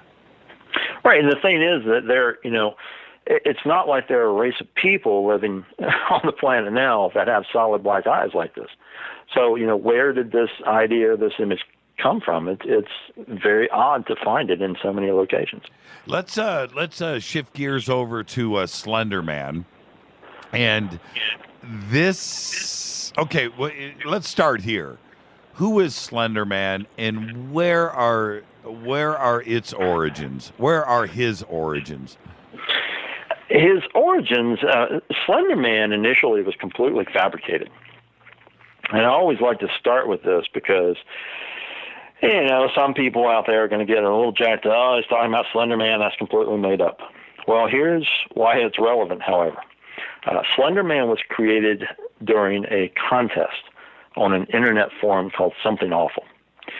The concept was, let's create a paranormal-themed image and make it go viral on the internet and make people believe that it's real. Now, The last time I checked, I think this thread is still up, and it's massive. You know, it's like God knows how many just sounds posts. like, David, that just sounds like a bad idea from the word go. Well, yeah, doesn't it? So, you know, initially people were posting, you know, photoshopped images of, you know, cryptids they made up and aliens and all kinds of stuff. And along the way comes this figure that wasn't even named at first. It's very subtle, you know, it's this tall, thin figure that is sort of in the background of this photograph. You know, you can barely tell what it is, and connected to this weird, you know, fire or these weird deaths, and all these things started getting thrown in the mix. Essentially what happened was that he was known, I think at first he was known as the Operator, or at one point he was called the Operator. Then he was called Slender Man, you know, 2 words, and eventually morphed into Slender Man, a singular word. It ended up that other people started adding to the whole mythology of this thing, and the concept was that he was this tall, thin, faceless figure with extra appendages that was sort of hovering in the background and would abduct children and people, and was responsible for bizarre deaths. A video series got added to this thing called Marble Hornets, which, you know, kept being updated, and it was sort of this dramatic unfolding saga about a guy who was making a college film project or something, and, you know, he's seen this strange figure lurking in the background, and he disappears, and his friend ends up with all the tapes, sort of a lost footage type of theme going on. And people were just really getting into this thing and adding more and more to the mix. They were making up images from, you know, the 1500s and saying, here's a depiction of Slender Man and these German woodcuts and all this different stuff. But in the midst of this, people independently started believing in the Slender Man. So really, the challenge was sort of successful because, you know, this sort of went through the grapevine, and people started hearing stories secondhand or whatever, and saying, oh, yeah, this thing is real, and, you know, I've experienced it. And then, you know, things like Coast to Coast AM, you know, George Norrie got panic calls one night from someone who claimed they had encountered Slender Man, and it just kept going and going. And it became, I found it very disturbing how much energy was being focused into this thing, and how many people began to independently report encounters with this thing. And again, this is another one of those things where we can go down the rabbit hole, Jimmy, because, you know, I've interviewed people who are absolutely, they're completely believable. They are absolutely convinced that they encountered something that they identify as the Slender Man, some bizarre figure or you know, entity that harassed them or tormented them to some degree. And the question becomes, is, you know, how much reality are we dealing with here? Are these people being so affected by hearing this so much that they're fabricating it? Or is there some other entity who's sort of riding the wave and manifesting, has the Slender Man, because it's now become, you know, a sort of almost a pop culture, you know, creepy icon that's out there? Or an even more disturbing possibility, are we creating this thing ourselves through the collective consciousness? Yeah, all of that, millions and millions of brains, all of that brain power, all of that energy, so focused on a singular image, you know, exactly right. Could we, as terrifying as that sounds, we're the ones that created, it's real, but we created it. And all of these computers and the EMF and all of the power that is behind it, the image is there, and then it's just boom, it's created, and now it's part of That's our right. reality. That's right, and it became even more disturbing, I think. You know, I gave a series of lectures on the concept of a tulpa, And tulpa is a Tibetan term, and essentially is an entity that is created from pure thought, fully into physical form. I was giving a series of lectures about tulpas and essentially warning people, we need to watch this Slender Man situation, because we have so many thousands of people sending energy into the idea of this thing's existence that, we're apt to see more encounters and more problems arise from putting so much energy into something so negative. And lo and behold, a few months later, we had this tragedy in, Wisconsin, with these two 12-year-old girls that attempted to murder a classmate in tribute to the Slender Man. And I know that you've stayed with that story. So who were the two girls? They lured one of their classmates into the woods. So tell us about that. And were they communicating with Slender Man? Was Slender Man telling them to do this? How did it happen? There's different. There hasn't been a whole lot of information about the girls themselves, because obviously they were underage when they committed the crime. They were 12 years. They were both 12 years old, and they had somehow developed this belief that if they murdered this girl as a sacrifice, that Slender Man would come and take them away to a mansion in the forest where he lived, and that they could, dwell there with him. So they lured this other girl into the woods and attempted to kill her, and they stabbed her some ridiculous amount of time. I can't remember off the top of my head how many times they stabbed her, but miraculously she survived. The two girls, of course, were arrested. The victim did survive, and it was just announced in March. The whole thing about the trial came up, and the court ruled that these two girls who had just turned 13 would be tried as adults. So it has not went to trial yet, but they will be tried as adults when it goes, which means, of course, they can face at the least life imprisonment. And it's such a bizarre thing. From the scan accounts, they were normal 12-year-old girls on the surface. Why in the world they developed such a bizarre idea about Slender Man, I just couldn't tell you. What happened with the internet and Slender Man around this tragedy?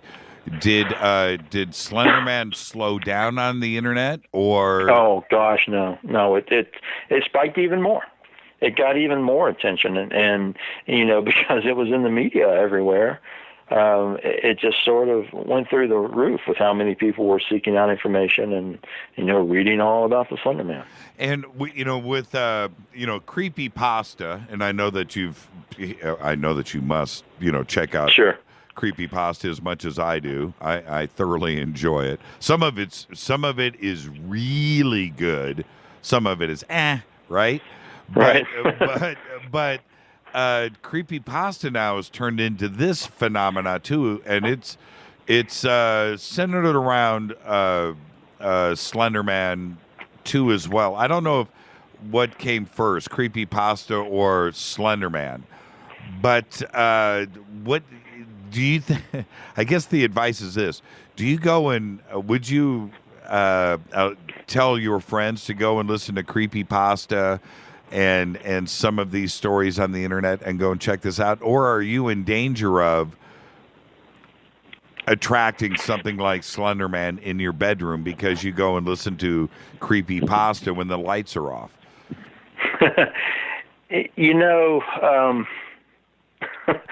I'll reflect back to my whole genesis in delving into this stuff and the spiritualist moving next door and giving me Fate magazine and things like that. I always say that this field finds you more than you find it, and I think if you're destined to delve into these things, that one way or the other, it's just going to happen to you.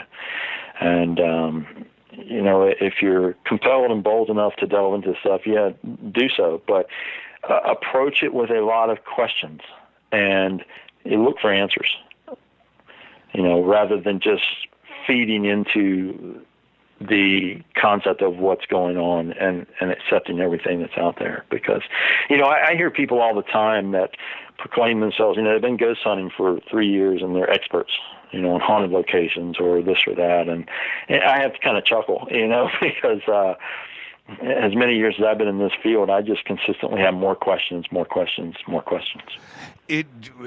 When you're listening to Creepypasta or whatever, some Slender Man story, the lights are off, and I do this often enough, and you do see something. Are you seeing what's in your imagination, or are you seeing a ghost? I guess what I'm saying, are you inviting this in, and you've opened up the door, that interdimensional door, and is it part of your imagination? Or I think that you can invite things in, and I think that you can also open your consciousness to what's already there. So, and then again, some people can indeed conjure things with their mind that are perhaps imaginary. It's, that the reason I'm not trying to be evasive is just that really that's an answer that would have to be applied to each individual, I think, and in consideration of how they're approaching it and what's going on for them personally. And if I wanted to have Slender Man in my house for whatever crazy reason that is, how would I go about it? I don't think there's any particular, there's all the urban legends of things like Bloody Mary and things like that. I don't think there's any particular parameters to, quote, conjure him into, your presence in that sense. But I would say for people who, in general, who want to open up and try to perceive more,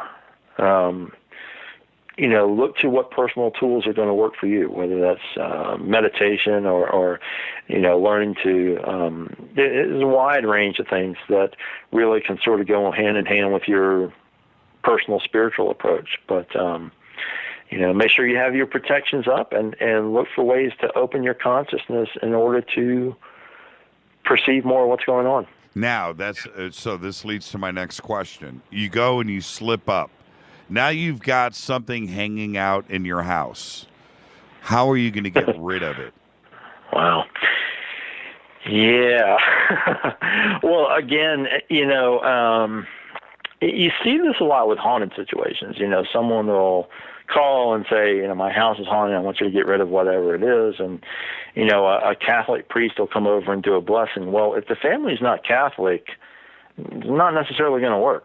Right. There's nothing that is personally connecting with the people living there to make this type of process effective. And you also have to look at what are these people doing to anchor, this entity or whatever it is into their presence.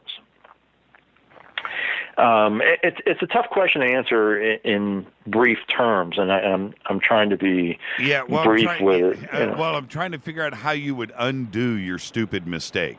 It could be you goofed around with a Ouija board. You've got you went and bought a haunted doll off of the internet, on eBay. How do you turn around and undo the bad deed? Well, see, I have tons of that kind of stuff in my house. Well, see, I mean, the first thing you had, and again, these are all different situations. A Ouija board is a great example, though, that, I'm sure, like me, you've heard stories for decades of the Ouija board that, can't be destroyed and all this kind of thing. And I always say, bring it to me, I want to see it. I want to see the Ouija board that can't be destroyed. Really what happens with a Ouija board is that people issue an invitation. And that's why they're so dangerous. It's not the board itself. A lot of religious people and Christians and so forth want to say that, the Ouija board is satanic and all this. No, not really.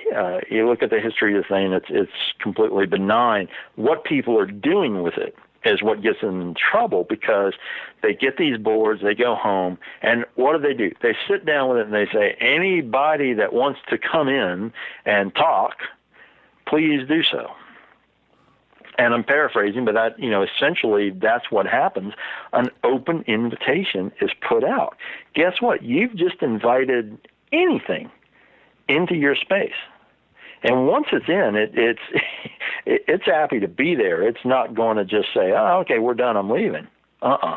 It's going to stick around. And, that's when you have to back up and look at, okay, what did I do to create this situation? How did I bring this in? And then how do I revoke that invitation and, essentially clear my space and secure my home again so that this thing is gone and stays out. And that's when we go to, we look at the individual situation, we look at how it was brought in, and we look at, the background of the people. If they're Jewish, there's no need to call a Catholic exorcist in. Right. If they're Buddhist, a rabbi is not going to help them. So, you try to merge their spiritual traditions, whatever they are, into what we use to clear the space so that it is effective for them personally, because it's their space. What's your experience with hauntings and going to houses and checking out haunted areas? Do you have techniques for that? And what has been your most successful haunted place? Oh wow! I've had experiences on tons of places. First of all, anybody who's interested in the field, I always tell them, you should be able to check out a haunted location with the best, quote, instrument that we're all given, and that's our bodies and our minds. You should be able to go into a haunted location and, use your awareness and your sensitivity and look at things logically, to say, okay, is this a shutter banging or is it something else? What's happening here? I think people have gotten so focused on technology, and don't get me wrong, I love the tech side of things and use a lot of that stuff, but be able to do it without, and I think you'll be better doing it with. So, in terms of locations, gosh, you ask me tomorrow and I'll probably give you a different answer, but the one that comes to my mind tonight is last year I was on Poveglia, which is reputed to be the most haunted island in the world. It's off the coast of Italy. Over in Italy, off of Venice, right? Yeah, that's right. And wow, what a bizarre place. Okay, I want to hear all about it, but first off, I'm just going to say this. What the heck were you thinking? Of all the places, I mean, go check out your neighbor's house, but don't go to Poveglia. Oh, no. Okay. For our audience that doesn't know about this island, go ahead, give the history, and certainly it's got to be the most haunted place on planet Earth. Yeah, it's wow. Well, it's been featured on one of the television shows. It was on Ghost Adventures. I want to say it was Ghost Adventures with Zach and his crew. And not many people have been there other than that to really check it out. The island goes back to like the year 420 or something. And, it's been used for a wide range of things. They sent plague victims there in the 1700s. There's a massive hospital on the site. No one lives on the island. It is indeed very haunted. Even visually, when you get on the island, it is it's the hospital. Nature is reclaiming it, and just from that perspective, looking at it as an abandoned site, it's pretty stunning. I mean, Jimmy, I walked in one huge room. It was rectangular shaped, and this is all stone structure. And I came through this doorway, and there's no ceiling. There's no stone ceiling in this room because it's all fallen down and gone away. But the growth from the island, the limbs and the branches and roots and everything have grown over this, creating a ceiling in this room. And that's just an example of how this island is being reclaimed by nature, essentially. And, reportedly just tens of thousands of people died on the island, plague victims, people who were sent to the mental hospital in later years. And it's even getting to it was quite a challenge because, try calling all these. You have to go by boat, obviously, and you have to go out of Venice. You have to hire a private boat. And, you tell them you want to go to Pavilion, and they're like, no. Half of them hang up on you. And half of them, think, you're just really touchy, like, Pavilion? Even the guy who finally, when the boat pulls up, he's not getting out of that boat and dropping you. You climb out yourself. And he's like, you stay? Really? He's looking at me like, you stay? Really? You stay? I'm like, yeah. And yeah, if you were sent to the island, you were sent there to die. You were not coming back off of the island. Yeah. That's a crazy thought. Now, well, you want something crazier? I was on that island in May of last year. And right up into the last minute, thought that I wasn't going to be able to get on because nobody would take a boat out there. Finally got on. The week after I was on that island and got back, I came back to the States the week after that. It was in some of the news feeds that I was following that Pavilion had been sold to a developer who wants to put a resort on it. What? That's yeah. Yeah. Well, so tell me, when you were there, I know some strange stuff happened. So go ahead and take me through a couple of fun things. Oh wow! People talk about EVPs at these locations, and I got tons of those. But audibly, you would hear voices. Oh, shut up! And this is not something carrying from, across the water or anything. Were you there? Hearing voice. But here's one of the weirdest things. This was absolutely. This was. There are. There's an area in this hospital that has a second floor, and I was trying to get up to the second floor, but the staircase only goes halfway, and then it's just gone. There's nothing there, and I ended up going around to another end of this same wing, found another staircase that was partially still there, was able to get up to the second level. When I got up there, the room I was in was, there's some debris in there, stuff from the ceiling that's fallen down and everything. Well, there's an open doorway leading into the next room. I looked in there. There is an old metal frame bed. There's no mattress or anything. It's just the full frame of the bed sitting there, which was a really strange sight in itself. And then half the floor was gone in that room. So you couldn't walk in the room, really. There wasn't enough floor to walk in there. Gotcha. So I turned around to leave and walked back the other way. And what did I hear but that bed being dragged across the floor? What? Were you alone, by the way? I had one other person with me. Okay, so it's just, okay, so it wasn't a group of people. So you're on the island by yourself. Right. Yeah. And this bed, okay, so this metal bed being dragged across the floor. And, that's one of those moments that just as I turned from the room and took a few steps away from it, I hear this sound. And it was unmistakable what the sound was. And, of course, I turned and rushed, those few steps back to the doorway to look back in that room. And the bed was in a different position, but, you know, the sound made it sound like as if it had drug across the whole room.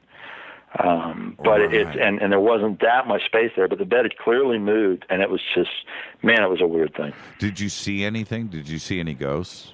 I didn't see any direct apparitions there, although it's one of those places where you're constantly seeing things out of your peripheral vision, you know, out of the corners of your eyes, and you know, just darting images and shadows and things like that. And what were the voices? What were the voices like? Were they in a specific language? Was it Italian? You know, they were in Italian. Yeah. Which I only speak just a bare minimum of Italian, and you know, so you weren't really hearing a lot. But at times you would hear things like just a moan, a really creepy moan, or whispered voices part of the time, and you know, just a wide range of very strange mutterings and cries at times, and all kinds of things like that. And there's really not much in the way of wildlife. There are some birds. You know, there are birds that nest in parts of the building, but of course, you know, you start walking through and they all take off anyway and fly away. But you said you use your body to tell you. What were you feeling when you got there? I mean, was it just like your body telling you, get out? You know, was it, was it just felt like a bad idea?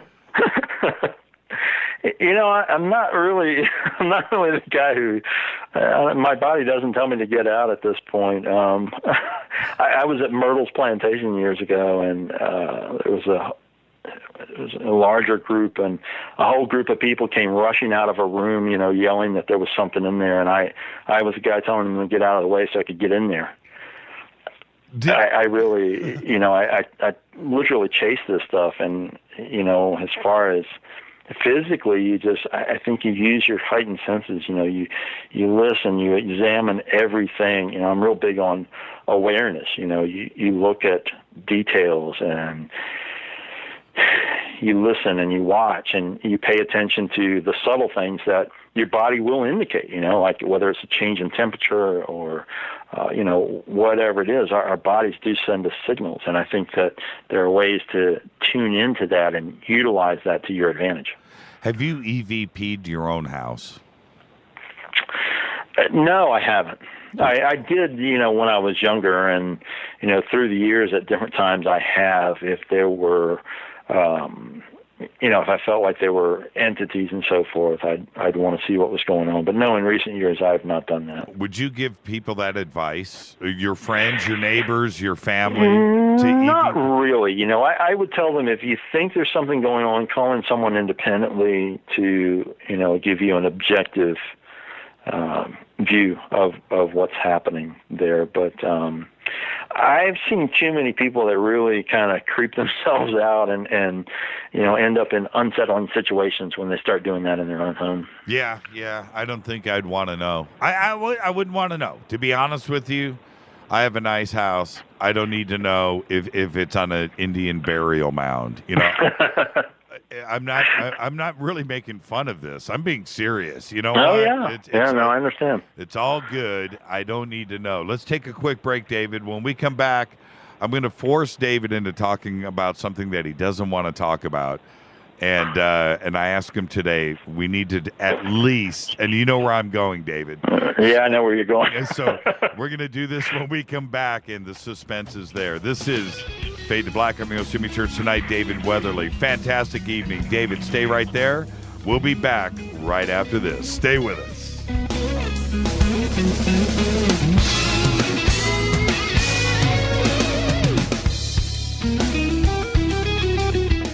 Hi everybody, this is Rob Halford, the Metal God on JimmyChurchRadio.com. KGRA Radio. Intelligent talk. Are you a paranormal investigator, ghost hunter, or UFO skywatcher? If so, FNGinnovations.com has the product you definitely need in your investigations kit or go bag. Introducing the Morpholite Wide Beam Tactical Flashlights that put the light where you need it most. Traditional flashlights shine a focused round beam with limited line of sight in the dark. Morpholite Tactical Flashlights change all that, utilizing a revolutionary wide beam design to enable you to see safety hazards such as hanging wires and steel, pipes, and holes in the floor you just can't see with a focused round beam. In the field, where safety is paramount, a 180-degree beam increases orientation and peripheral vision in the dark. Morpholite flashlights are ideal for investigations in abandoned facilities such as houses and hospitals, factories, caves, and tunnels. Avoid those low-hanging tree branches that poke your eyes in the woods. Visit FNGinnovations.com to see a full line of tactical lights and accessories. That's FNGinnovations.com. Now you can find all your favorite talk radio shows live, all in one place at TalkStreamLive.com. Listen from anywhere, office, home, or in your car. Just go to TalkStreamLive.com and click on one of the many live talk show hosts you want to listen to. It's free and easy. No computer? Download the smartphone apps. Never miss your favorite talk show. Find them all at TalkStreamLive.com. Hey everybody, what's up? Jimmy Church of Fade to Black, and check this out. The 2015 MUFON Symposium will be held this September 24th through the 27th in beautiful downtown Irvine, California. Expanding ufology, opening new doors in academia, industry, and media. Former Defense Minister of Canada Paul Hellyer will be there in person. Former CNN news anchor Cheryl Jones, TV news journalist Jaime Maussan, and MUFON's chief photo analyst, Mark D'Antonio. They're just a few of the growing list of names for the 2015 event. It's September 24th through the 27th at the beautiful Hotel Irvine. Get your tickets today at MUFONSymposium.com. That's MUFONSymposium.com. Go Beckley Teppy.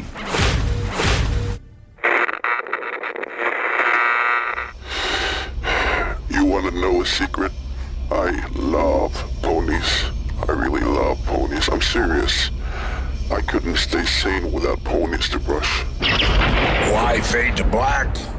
Because you never got that pony, damn it. This is Fade to Black with Jimmy Church on the Game Changer Radio Network and KGRA, the Global Radio Alliance.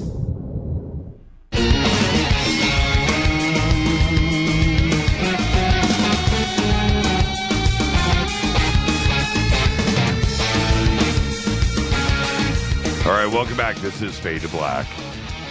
Tonight, David Weatherley is with us. Tomorrow night, Scott Wolter, America Unearthed, History Channel, and his new series, Pirate Treasure of the Knights Templar. He'll be with us tomorrow night, but tonight it's David Weatherley. Hey, David, I've got a million questions that are lined up here in Twitter that I've been ignoring.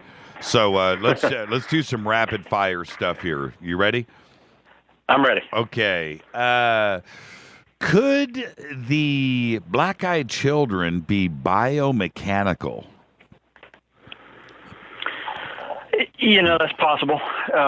There are a lot of people. Again, this phenomena, it has things in common with a wide range of other types of strange phenomena, whether it's,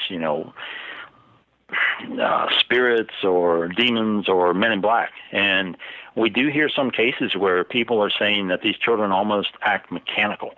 Their skin is usually described as being pale, pasty. Some people say it looks artificial. So these are all things that indicate that, who knows if they're even actual living entities or if there's something else that's programmed somehow. Yeah, it's strange how these questions are being asked with this next one. What about vampires? Could they be clones? Could they be alien hybrids? Could they be energy vampires?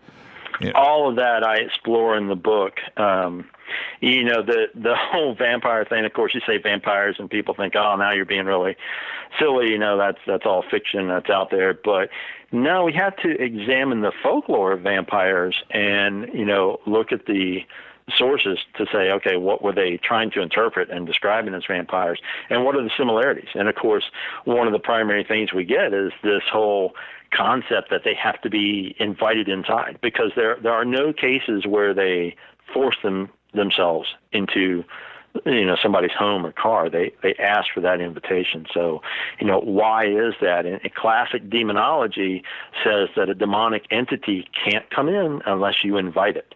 And that relates back to what we were talking about with Ouija boards. An invitation is thrown out there and these things come in. Right. This is from J Star. Has David ever heard of anyone else besides the lady in the SUV that was one black-eyed children? Is it always more than one, or are there more than one child together? Are they in groups usually? Or? No, most commonly you hear either one or two. Rare occasions you'll hear three, but usually it's either a singular child or a pair. Yeah, black-eyed children gang. that would, let's see. Did they check her son for radiation poisoning? Do you know if they checked him for that? I don't know if they checked him for radiation or not. I can't answer that. I know they did a pretty wide range of tests on him, trying to determine, because they did think at some point that it was some kind of a toxin or a poison. They were accusing, of course, the parents of all kinds of things, of letting a child have access to something chemical or poisonous or whatever, but they never found anything in those terms. Has there ever been any black-eyed children spotted in Australia? There are a couple of cases in Australia, yeah. Pretty much, it's not a United States thing, is it? No, it's worldwide. You find these cases all over the place.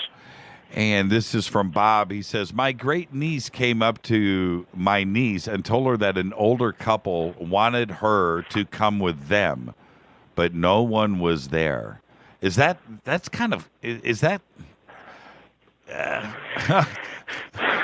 before I say, is that common? I would think that is something that you would just want to say no to, wouldn't you? Yeah, I would think so. Is there cases like that? Do you hear about this, not only around the United States, but around the world historically, being invited by an older couple to go with you? I haven't heard many cases. I don't remember any right off the top of my head of an older couple trying to lure somebody away. But I mean, if they vanish, that's starting to sound more like it was, a ghostly apparition or something she experienced, perhaps. And who is the Hatman? The Hatman is a sort of a variation on shadow beings. We've got all through history accounts of these shadowy figures that show up with, features you can't really distinguish. They look like a solid moving shadow. In older tales, you had a lot of stories of phantom monks, is what they were called. And on, part of the time it would just be a ghostly image of a figure in a monk's robe. And then that sort of morphed into people having experiences of seeing these shadow monks, what looked like a figure in a long monk's robe with a hood made a solid shadow. And somewhere along the way that morphed into what has been called the Hatman, which is a shadow being wearing, something like a fedora or a wide-brimmed hat that shows up in people's homes, in their bedrooms, at the foot of the bed, similar to the experience that you talked about earlier, Jimmy. And very unnerving experiences with these people. They seem to project a sense of dread.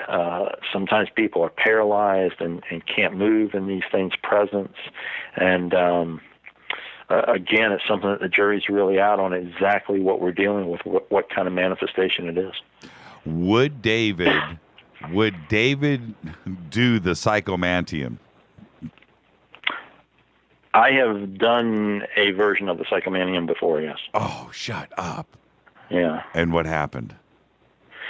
It's pretty fascinating. I won't go into it, quite honestly, because it was more of a personal experience, but I think it's a pretty amazing experience. The last guy that said that to me on this show, I drilled him for 2.5 hours. We don't have much time left, Jimmy. You know what's funny? Robert Schock, the first time he was on the show, this was a while ago. So he tells me that he spent the night by himself in the King's Chamber of the Great Pyramid. Oh, right? Nice. And I'm like, so okay, David, what happened? Can't tell you. What do you mean you can't tell? You can't say that. And then, eventually, about a year later, he was on the show again, and I got him to open up a little bit. But when you say, I understand if you don't want to go there or can't go there, but when you say it was personal, what are you referring to? Was it a personal thing family-wise, or was it something about your very soul, It wasn't something about my soul, no. But it was, I'll say it this way, it was very insightful, and it was, I think it revealed some things for me personally that were very, powerful in regards to what was going on in my life at the time. So that only it was beneficial in that way. And it quite honestly, it wouldn't really mean anything if I detailed the whole experience to people. It just really wouldn't mean anything to people because it's all just, you'd have to, really sort of be me to understand what it was, because it was that personal is what I mean by it. Did it frighten you? Oh, no. No, Okay. I didn't find it frightening at all. Okay. But it's something that I think alters your consciousness, and I've been doing things like that, for a very, very long time. Having studied with different shamanic cultures, you do things like, drumming and sweat lodges and trance dancing and things like that, and they alter your consciousness and allow you to open up to other sources of information. So I think that the psychomanium does the same type of thing. Dennis wants to know if UFOs are spotted in the vicinity of black-eyed children. On occasion, that has happened. I really tried to tie this thing to other types of phenomena. So, commonly when I would sit down and interview people and talk to them, I would ask a wide range of things and then look at statistics for exactly where their encounter occurred to see, okay, were there UFO sightings that night or the night before or the week before? And you really just don't, there's nothing else that, registers on any kind of a significant level to say, there's something here with these two phenomena being tied together. Do you think, this will be the last black-eyed children question of the night, but do you think they are real, or is it something that we are just, it's so deep-rooted in our consciousness now that we cause them to be real? Wow. We can kind of get into, exactly what is reality at that point. Sure. You want the red pill or the blue pill, Jimmy? Sure. I think that for the people who experience them, they absolutely are physically real. And as I stated earlier, my opinion at this point is that they are some type of interdimensional entity that is intruding into our world. A couple of years ago at Contact in the Desert, I had been approached over the weekend with a few different stories from different people, from friends and from strangers, that were talking about this 8-foot-tall black figure that had been seen there. Some people had said that you could see through it. Some people said that it was a bit more solid. They both, everybody had described essentially the same thing: long coat, hat, black head to toe, no face. A couple of sightings were on the side of a road. They had driven past this figure. A couple of people had seen the figure from Contact in the Desert walking by the road. The freeway, 29 Palms Freeway. And then a couple of other sightings were inside the campground area walking around after dark at Contact in the Desert. What do you think that they were seeing in that? Was it something that everybody was conjuring up? Or have you heard of a figure like this, literally 8 feet tall, long black coat, and a fedora? It's funny, Jimmy, because I've been going to conferences and things like that for, years and years, and it's fairly frequent at these types of events that weird things will happen to a group of the people involved. And there's really two answers for it. I mean, again, the collective consciousness, either manifesting something or making contact with something. Yeah. Once again, we have to consider a lot of these things don't like to be looked at. And my God, what happens when you get a few hundred people together who are all interested in, examining and exploring these weird concepts? It attracts attention. Yeah, I have somebody that I trust, right? I mean, that I know. Go, Jimmy, man, we were driving down the freeway. And we saw the figure up in the distance, and we drove past it. I could see through it. It was walking right on the side of the road. It was huge. We flipped the car around and went back to go and check it out, and it wasn't there. And we saw it. And, I mean, what is it that for them, it was 100% real. And I don't think that we're talking about a UFO, not a paranormal. This was just somebody that saw what they saw, and I really believed that they saw what they saw. I didn't see this figure that weekend, but there were, I'm going to say there was probably a half a dozen people that told me about these different signs, and they didn't know each other, and they were seeing, it was independently reporting the same thing. Yes, and this went on for 3 days. Yes. All right, let's talk about the strange case of Drew Ryan Maris. I will say this to the audience: you probably have never heard about this case. The case is real; it actually happened, and I had heard about it a couple of years ago. I went and did my best to investigate and find out more about the case, and I was stonewalled in every direction. And let me say this to the audience right now.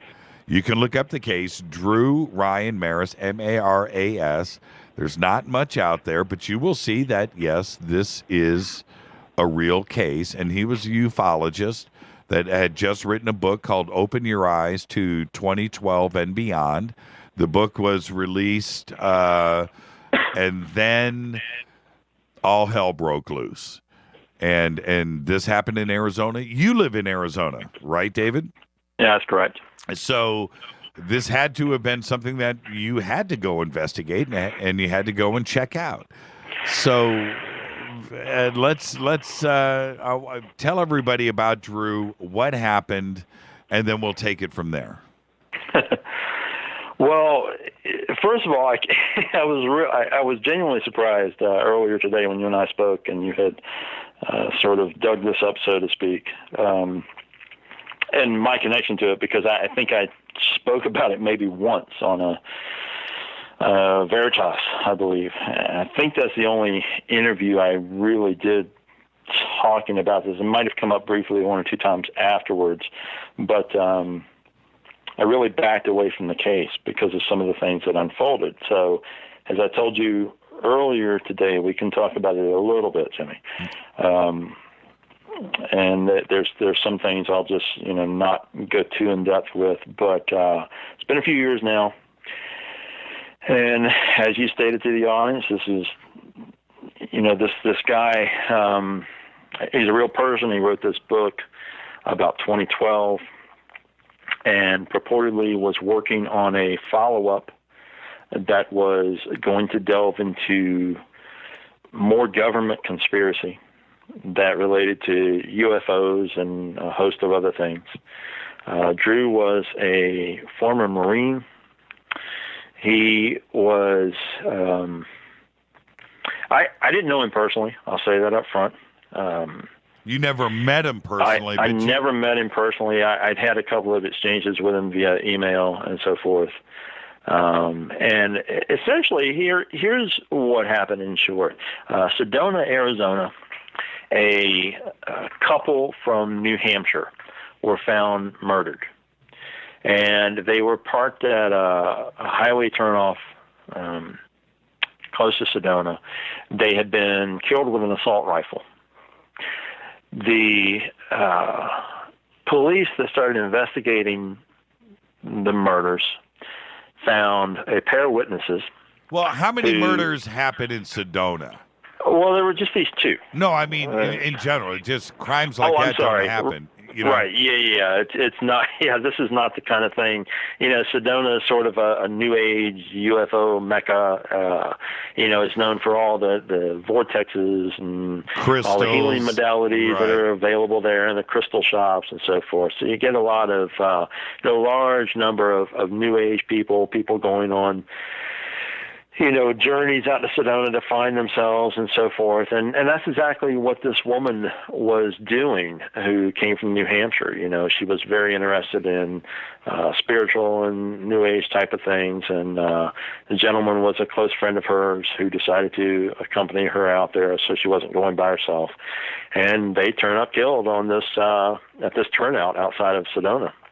Yeah, it's not exactly a high crime area. No, it's not. This is not Detroit or anything. It's just not. Things like this really don't happen there. It's sort of, even though it gets a huge influx of tourists, it's sort of a small town in a lot of ways. So, as the investigation unfolded, a few days go by, and then suddenly this whole other story breaks out. That a shootout has occurred, and it was in this has been several years now. So let me remember I believe it was in Anthem, Arizona, which was it's probably I want to say 80 miles or so away. And this shootout that occurred, what happened was that the sheriff's department was called because a burglar alarm went off at a medical center or complex. The deputies show up. They find a minivan parked in the parking lot, and they approach this minivan. There's someone sleeping in the passenger seat. A veteran deputy, taps on the window, and when he does so, the sleeping passenger supposedly raises an assault rifle and opens fire, killing the deputy. Other officers started pouring shots into the van and killed the person who was in the minivan, which turned out to be Drew Ryan Maris. Now, initially, all these stories, came out left and right. Ufologist serial killer, conspiracy theorist, serial killer. So suddenly having two dead bodies in Sedona and a dead deputy qualifies this guy as a serial killer, and they connect the murders together. Now, the bizarre thing was that the initial reports on the murdered couple said that deputies had interviewed witnesses who were in the same location and had encountered a pretty shady figure in a pickup truck who had a rifle on a gun rack and was, essentially unnerved this young woman and her boyfriend who were at the site and caused them to run away from him. And this occurred, right around the murders that happened at the same turnout. So then all of a sudden we have, Drew in a minivan, supposedly the perpetrator of the entire thing. And the physical descriptions between the suspect they were looking for and Drew didn't match. Just too many things were really bothersome, Jimmy, about the whole case. As you and I were discussing earlier, the claim was that Drew, who was something like 6'3" or 6'4", asleep in a passenger seat, was able to raise an assault rifle and open fire on a veteran deputy. It's just sort of mind-boggling. How do you put some of these things together? There's so many questions about this case. There really are. And, to jump ahead a little bit, this happened in January of 2012. 2012, of course, was the topic of Drew's book. The topic of the country. Right. Right. So a month later, February 2012, I was at the UFO Congress in Phoenix and started asking questions because, here are a ton of people from Sedona, plenty of people from Arizona. This has got to be a big topic, right? I mean, topic. Sure. Another ufologist, a ufologist has been accused of being a serial killer, and he's been killed in a shootout. Why aren't people talking about it? No one would talk about this. And in fact, most of the people that I approached and asked about it, they looked at me blankly like, I don't know what you're talking about. Who's Drew? What murder? What shootout? Mel Fabregas, who we mentioned earlier from Veritas, was there, and he had the same experience. He and I stepped aside, and we were talking about this situation, and he said to me, David, I don't get this. Nobody knows what we're talking about. And it was really bizarre. He was reportedly working on a new book that was jumping into other conspiracy theories and stuff that could he have been silenced? Is that? It's very possible. There were just so many bizarre questions about this case. His father didn't know where he was. A lot of people thought that he had told some people that he was moving to Hawaii. He originally lived in the Midwest. He had left his home in the Midwest, which I'm not positive, but I want to say it was maybe St. Louis area or something. And, he just sort of went off the radar, and then he turns up in Arizona. Well, how do you go from moving to Hawaii to suddenly wandering around Arizona with an assault rifle? I don't know. And the reports claim that he was living in his minivan with a dog or a pair of dogs, and the alarm that went off in the medical center wasn't even connected with him. There was never anything else about why the alarm went off, which caused the deputies to respond to the area to begin with.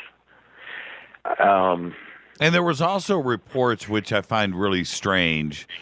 Maybe you have a more accurate number, but I remember this was a couple of years ago, but there was hundreds of shots fired, right? Like, didn't he shoot at the deputy? Didn't he unload 30 rounds or 40? Yeah, he supposedly let off for some reason 29 sticks in my head. It's like 29 rounds out of it. He had I think it was a modified AR-15 or a variant of an AR-15 assault rifle. He had supposedly military grade ammunition, and other deputies poured, I don't know, somewhere between 40 and 50 shots off at him before killing, in the process of killing him. Yeah, and you would question why a veteran of 20 years wouldn't see an assault rifle in the front of the van when he looks into it, that he would know. I mean, I'm not, mistakes are made. I don't want to, think that he just didn't make a horrible mistake. But you would see an assault rifle in the van, I would think. And why would you knock on the window with a guy that's got a gun? Exactly. There's just so many open questions about this. And, there are unsettling things. And let me be upfront here. I have no idea whether Drew committed these other crimes or not. I really don't. I've tried the entire time to be very neutral about this. Maybe he did snap, maybe something happened, or maybe he is in some way a victim.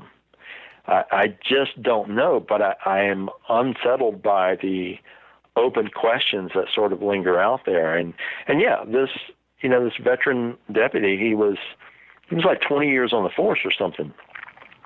Maybe he did make a mistake. I don't know. I've known a lot of law enforcement officers, and I spoke to a couple of them who are well outside of Arizona and explained it to them. And, they're sort of divided about it, saying, well, maybe he was just having a lax moment, or, other ones will say, doesn't make any sense. I would never get called to an alarm and not be, really hyper aware of approaching someone on the site when an alarm has went off. Yeah, yeah. And were they ever definitively tying him to the killings up in Sedona? There was a white pickup truck. Whatever happened to the white pickup truck? Were the Nothing else was revealed about that. Nothing else was revealed about the pickup truck. The other suspect that people had reported, they eventually did come out and claim that the shell casings matched with the rifles, with Drew's rifle. But, my gosh, who knows? Yeah, it's crazy case. You know what? We're at the end of the show. We can do a couple of things right now. We could say goodnight, or if you want to bang a couple of quick phone calls? Yeah, sure. Go ahead. Let's do it. Let's open up the phone lines. 323-825-5045.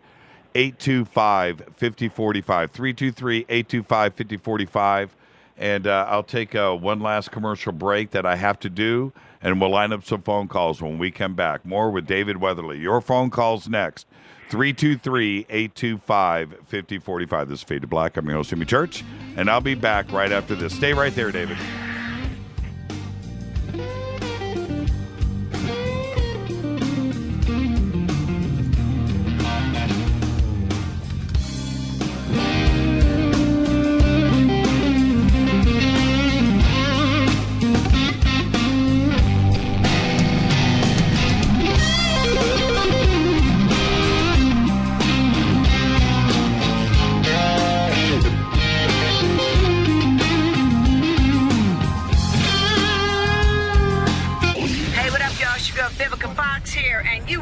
To my boy, Jimmy Church, on JimmyChurchRadio.com. Despite popular opinion, reading a book will not make you smarter. But listening to Jimmy Church will. Attention, all Fader Knots. Studio Dome has a special deal on their SD1 Bluetooth speaker. Just go to JimmyChurchRadio.com, click on their banner, enter the promo code Jimmy, and you get $40 off and free shipping on the SD1. It's voice activated, comes with a USB antenna, cables, and a carry bag. Never listen to your phone, tablet, or laptop speakers ever again. It's the only way to listen to Fade to Black. That's JimmyChurchRadio.com, Studio Dome banner, promo code Jimmy. Go Beckley Teppy. Erica, Brittany, Gabby, and you're listening to JimmyChurchRadio.com.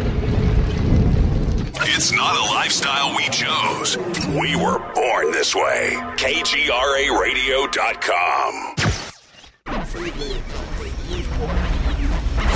Hey, everybody, what's up? Jimmy Church of Fade to Black, and check this out. The 2015 MUFON Symposium will be held this September 24th through the 27th in beautiful downtown Irvine, California.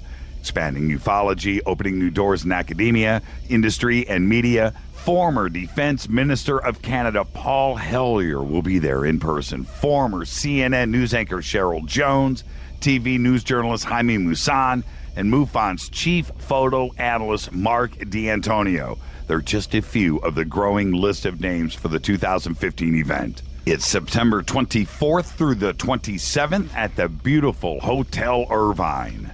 Get your tickets today at MUFONSymposium.com. That's MUFONSymposium.com. Go Beckley Teppy. This is KJCR at JimmyChurchRadio.com.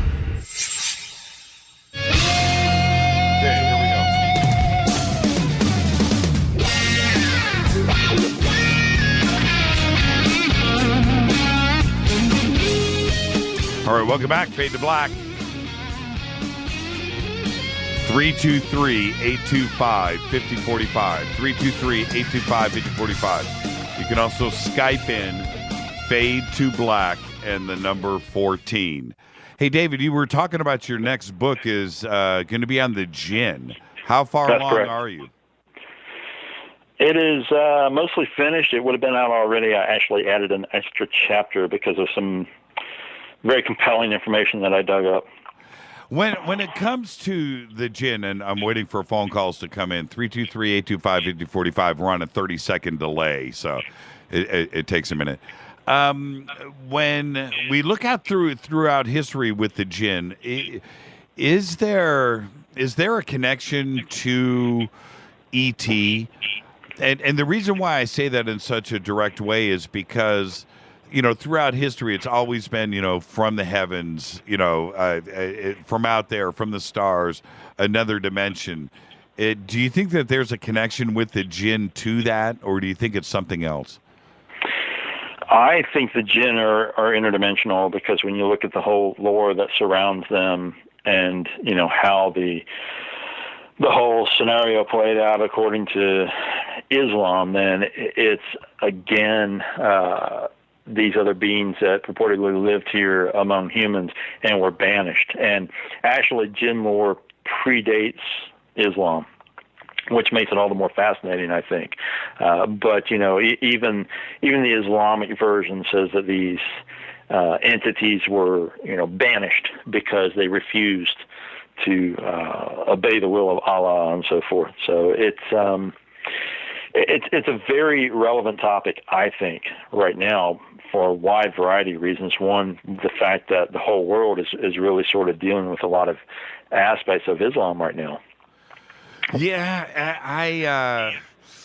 I see when it comes to, I don't want to say this in the wrong way because I don't like, going religious, but when we talk about bad things, whether it's, the devil, spirits, ghost, the Jinn, I think it's so similar, and it doesn't matter what continent you are. It doesn't necessarily even have to be Islam. You know what I mean? The Jinn or something like that has always been there, and where there's smoke, there's fire. And you know what else, Jimmy? I want to throw this in because it relates back to a lot of our conversation tonight. It's very important to understand that if you're Muslim and if you practice Islam, one of the tenets is that you must believe everything that is in the Quran. Right. Therefore, all Muslims believe in the existence of the Jinn. Now, it's the fastest growing religion in the world. How much is that, in terms of collective consciousness? Now, granted, I'll give you that there are variations on how they believe, but hands down, they all believe in the Jinn because it's written in the Quran. Hello, caller. You're live on Fade to Black. Say hi to David Weatherley. Who's calling? This is Walt. Hey, Walt. How are you, sir? Oh, I'm still kicking. It's good to hear your voice. Say hi to David. Thanks, Jimmy. Hey, David. Hey, Walt. You really covered it well tonight, and I really don't have any questions other than to thank you very much for doing what you're doing. And I'm a little surprised that you're still alive with all the near-death experience chances you took going over into these spooky areas. and I wonder, where did you get your courage to enter such dangerous areas? Wow. Well, first of all, thanks for listening, Walt. I really appreciate it. I don't know if I can even answer that. It's probably just sheer determination and just being so compelled to pursue this stuff. I think that... I really hold to Joseph Campbell's, tenet, follow your bliss. And my bliss just so happened to be pursuing the strange things in the world, and that the passion for doing that really drives me. Yeah, the curiosity factor. Okay, I get it. Oh, absolutely. I understand. It's kind of like my need for speed. Yeah, right. Hey, thank you. Okay. Anything else, Walt, real quick? No, that's all, Jimmy, and thank you. Yeah, you got it. Thank you so much. Yeah, have you? I haven't heard anybody bring up Joseph Campbell in a while. Somebody that I respect so much. Have you found your bliss? Absolutely. So you're a happy guy. Oh yeah, I really love what I do. And the one thing that Walt brought up was courage. But I have to ask you, do you ever get scared? Gosh, I don't. I don't want to sound arrogant and say no, I don't get scared. I think I get cautious at times, but I don't really hesitate. I continue to plunge into this stuff. I have to thank you for coming on the show. And where are you speaking? You've got stuff coming up. Where are you speaking next? I don't have any events through the end of the year so far. I've been overseas a lot this year, and really just wrapping up a few projects, over the next couple of months, rolling into the holidays. So okay, and when does the book come out? Hopefully, end of the year, early next year. It's called Out of the Bottle: Revealing the Jinn. Thank you so much, David. I waited for this for such a long time. It was all of that. I had a great time, and when the book comes out, we'll get you back on the show. Absolutely, man. Thanks for having me on. Thank you, David. David Weatherley, everybody. Wow, what a show. I got to take a deep breath, and let's do this. I'm going to go back. I'll bounce back to this. I'm going to take a deep breath. I need to go visit the little boy's room. This is Fade to Black. Thank you, David Weatherley. I'm your host, Jimmy Church. Take a quick break. Come back, take more of your calls, and I'll finish up everything that I didn't finish in the beginning of the show. This is Fade to Black. I'm your host, Jimmy Church. Back right after this. Stay with us.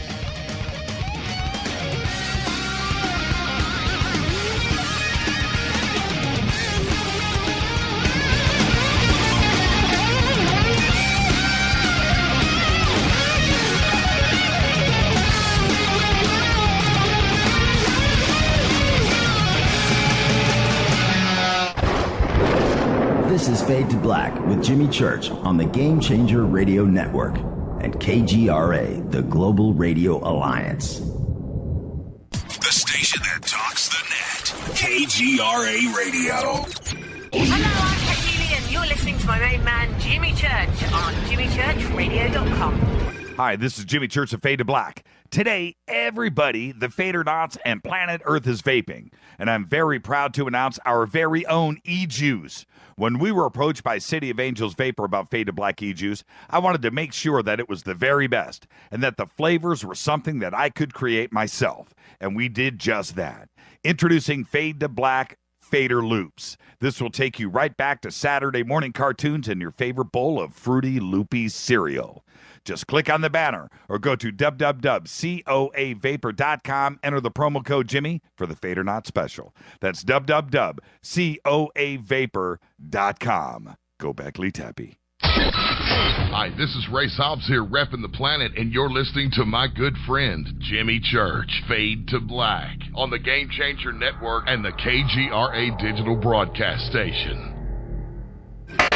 Imagine no longer being tied down to your computer, but having the freedom to take live talk radio with you anywhere you go. TalkStream Live introduces our first ever iPhone application. The talk shows you follow now follow you. And your iPhone is now the fastest and easiest way to stay connected to the best talk radio on the internet. Let TalkStream Live transform the way you listen to radio. Listen to live talk shows 24 hours a day, 7 days a week. Mobile talk radio from TalkStream Live. Now available in the iTunes App Store. This is Toby Kebbell. You're listening to JimmyChurchRadio.com. Don't hurt me, Jimmy. I'm only little. Hey, I'm Adrian Grenier. And this is Ari Gold. We're the Honey Brothers. Yes.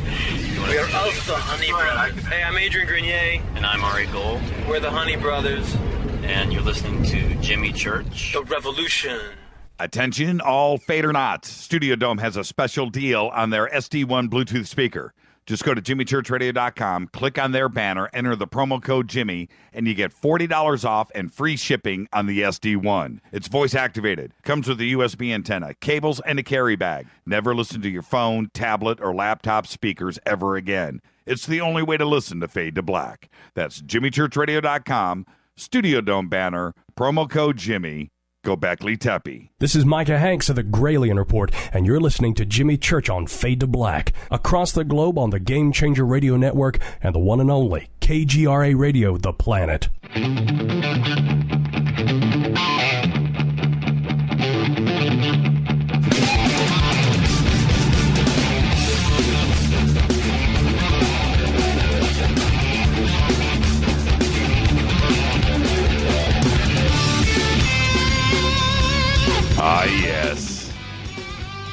Fade to black. Thank you, David Weatherley. Absolutely amazing show. I'm watching Twitter right now. Everybody is saying thank you. Incredible show. Wow. That was pretty cool at the end there when he dropped Joseph Campbell. Right on, man. All right. You know what? I'll open up the phone lines, 323-825-5045. 323-825-5045. I'll take a couple of calls here in the end. What did you think about David's? Man, I got to tell you, it's creepy. And the black-eyed children, the entire and Slender Man, both of them are just I think they're real.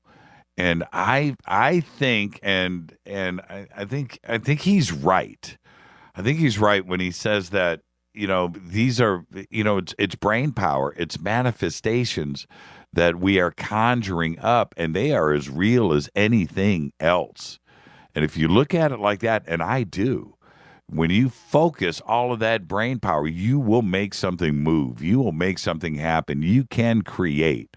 I don't think there's any doubt in it. Let's go to the phones. Hi, you're live and Fade to Black. Who's calling? It's Dino. Oh, hello. Hey, Dino. What's cracking in, my brother? Well, this was kind of fragile. My fragile mind couldn't deal with it. It's a spooky subject. I had 2 deer outside as I took the garbage out last night that froze and looked at me from the shadows, and they looked like 2 standing grays. So I got a little spooked last night. Yeah, man. I could see that. But, yeah, it's just very strange. But I was wondering just, I know you're not a Grateful Dead guy, but Bobby Weir of the Grateful Dead has a song about 2 jinns. And the 2 jinns in West Marin. And the moral of the song, after he talks about how these jinns tried to trick him and all, is that the dream is a lie, but it's the dreaming that's real. So take that for what it's worth. Well, what do you think about the entire idea when it comes to Slender Man, that it could just be that you got to be careful for what you wish for? And we were talking about that on chat tonight. A lot of us, we were talking about how matter and energy, and that you create things. You can maybe, perhaps, people believe, manifest matter from energy. So if you have a lot of people thinking about serial killing, or look at the Zodiac killer back in the day. If you put a lot of this energy into it, perhaps the collective mind can create these things. It's just horrible that we've talked about this before on the show, that adolescent girls especially seem to be able to conjure a lot of energy around them of all types, and this could be one of those. Well, I'll give you another example. How about earthquakes? You get everybody talking about earthquakes, and I remember back in the late 80s, 88, 89, everybody was going, tomorrow's going to be an earthquake, tomorrow's going to be an earthquake, tomorrow's going to be an earthquake. And this thing, it just like snowballed. And the next thing you know, boom, everybody, it's earthquake weather. It's earthquake weather, man. We're going to have an earthquake. Yeah. And you focus enough of that energy, and then boom, we have an earthquake. And I don't think that that's a coincidence. And when it comes to something like Slender Man, or black-eyed children, which I don't think are the same thing. I don't want to say that the black-eyed children are manifestations or something that we're conjuring up. I think that is that's a unique situation in itself. But Slender Man was created by us. Its image, it's everything else. And when you have all of those computers and people reading about it and videos being created, and the image was created by everybody else, and it's just all of that energy. The next thing you know, Slender Man is real. You bring up a good point that I just thought about, the fact that we have the internet, and that how that can tie so many more minds together. Yes, millions of brains focused on that image. And then it's created, and I absolutely believe you can conjure up and create something. with all of that brain power, all of that EMF floating around? Sure. I don't doubt for a second that those two girls were talking to something real, and certainly something that they believed was real. Yeah, I do believe that. There's a video game out. Well, we all know it's Grand Theft Auto, and I think it's a GTA 5. I could be wrong, but somebody in Twitter will tell me where this is at. You can go, it's an open-ended game, right? You can drive anywhere and go anywhere. And you can go to this one spot in the game and park your car and go out and walk up to this cabin, this house in the middle of the woods, and you walk into the cabin, and then Slender Man looks in the window. Oh. Well, hold on.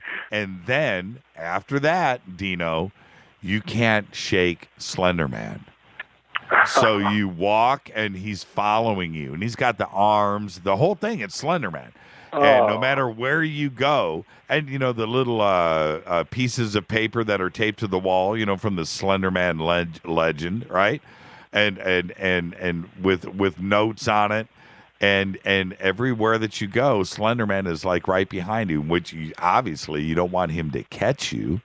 That's like the end of the game, right? Yeah. Think about that. Well, there it is.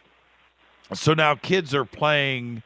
Think of the brain power in that. Now kids are playing GTA, and they're out going to find Slender Man in the game, and then you're conjuring again the brain power that's behind that. I've seen videos of this. Somebody will end up undoubtedly posting in Twitter a GTA Slenderman video. They're out there, and you go and you watch this dude. I'm telling you right now, it'll freak you out of your mind. It's crazy, and it's gone that far in our culture.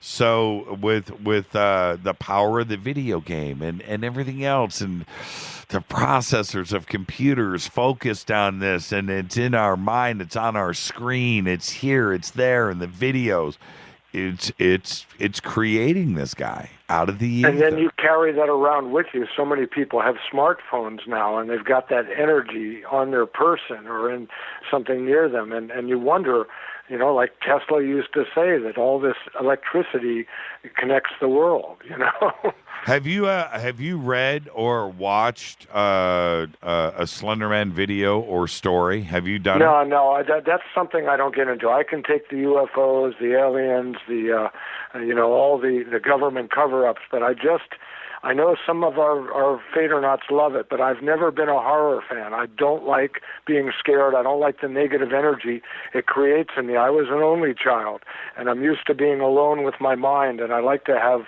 positive thoughts. And horror films always just bent my mind too much and put me on a bad trip, Well, this is what you should do tonight. Go look up Slenderman, go to Creepypasta, go to YouTube, and pull up a story or two and listen to it and get back to me tomorrow. Let me know what happens after you go to bed tonight. I'm just going to eat my pasta for dinner tonight. That's about the only pasta I'm going to have. Oh, in other local news, did you see that the military, they're talking about Skunk Works building a new spy plane? Did you see it on the internet, the picture of it? No. What? Yeah, it's a new craft. It's got wings. It's not triangular, but they say it's only a concept. Of course, they're not going to tell us, but it's all black. It's very flat. It's got two wings and then no rudder, but split tail. And they're not even talking about whether it would be drone, or piloted by a person. So they claim they're going to start building this as the replacement for the U-2. And, well, I see something February. Let's see here. Should be on there. I saw it today. Yeah, 10 hours ago. Defense News. Here it is. It's called the TRX, the Next Generation Plane. September 15th. Yeah, here you go. Wow, interesting. No, I didn't know this. And you're right. We'll have to check into that on a future show. And, and anyhow, back to the original topic. do you want me to continue to send you a contact for this Internet Archive? It sounds like it might be an interesting show. They said they would have a woman talk to us about what they're doing at this Internet Archive, you know? Well, yeah, talk to me about that off the air. Never do that stuff on the air, man. Then okay, well, I just wonder if it would be a topic. Wait, no, you tip off our competitors out there, and they go, "Oh man, see, you know, sorry about that." Yeah, think about that, Dino. Come on. All right, hey Dino, have a good night. Listen, go and watch your Slender Man tonight. Not gonna do it. Not interested. Wouldn't be prudent. Oh man, it'll change your life, man. Okay, maybe I'll talk to you tomorrow. All right, Dino, go do it. I'll talk to you, man. Thank you, Dino.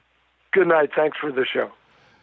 Dino rocks. Dino's got his own fan club, man. Have you guys gone out there and like searched Dino Fade to Black? You know, go do that. Dino has got fan sites, man. Dino's got forum threads. Dino rocks. Dino's done all that. Okay, where was I? Man, these pictures of the TRX are pretty interesting. I did not see this article today. I did not see the release. Really quick before I let you go, this is all breaking news. I can't let any of this go tonight on the show without saying the U.S. Department of Justice has seized control of ShareBeast. It happened yesterday. The popular file-sharing site. ShareBeast.com was the largest illegal file-sharing site for music operating within the United States, according to the RIAA. You go to ShareBeast.com. Oh, I haven't done it today. Let's see. It still probably is up. Let's see here. ShareBeast. ShareBeast.com. And there it is. FBI anti-piracy warning. This domain has been seized by the FBI, Federal Bureau of Investigation, pursuant to a seizure warrant issued by the United States District Court under the authority of Title 18, United States Code, Section 9812323. Willful copyright infringement is a federal crime. Blah, blah, blah. ShareBeast.com has been seized. There you go. Let's see. In late August, by the way, and I got to get this in. In late August, American Airlines accidentally flew the wrong plane from LAX to Hawaii. A mix-up that violated Federal Aviation Administration regulations. The mistake was reported by aviation blogger Brian Soomers, and it occurred on August 31st, just days after the airline began flying Airbus A321 planes from LA to Hawaii, and other planes in American Airlines fleet have long flown this route. A version of the A321 plane that was not certified to make the long flights over water made the flight. Halfway through the route, they were notified, and it was caught. But the decision was made to continue on to Hawaii. The airline canceled the return flight, and the empty plane was flown back to Los Angeles. How's that, man? You like to find out that halfway through a flight that the plane you're flying on wasn't certified to fly over water. This is Fade to Black. I got to thank David Weatherley. Amazing show tonight. Thank you so much. Good stuff. Oh, his website is Two Crows Paranormal. Just go to Fade to Black, click on his name, it'll take you straight there. Fade to Black's executive producer is Rita Kamarian. Shows produced by Hilton J. Paul, Mark D. Kovar, LJ3, Renee, Mark Dunbar, and Jonas. Announcers are Steve Harder, Gene Vito, and Mark D. Kovar. Fady by Dale. Webmaster is Drew the Geek. Music, Doug Aldrich. Intro, Spaceboy, spaceboymusic.com. Fade to Black is produced by KJCR for the Game Changer Network. Syndication, KGRA The Planet. Tomorrow night, Scott Walter, right here on Fade to Black. Follow us on Twitter at JChurchRadio. Email is jimmy@jimmychurchradio.com. This broadcast is owned and copyrighted 2015 by Fade to Black and the Game Changer Network. It cannot be rebroadcast, downloaded, copied, or used anywhere in the known universe without written permission from Fade to Black or the Game Changer Network. I'm your host, Jimmy Church. Everybody be safe. Go Beckley Tappy.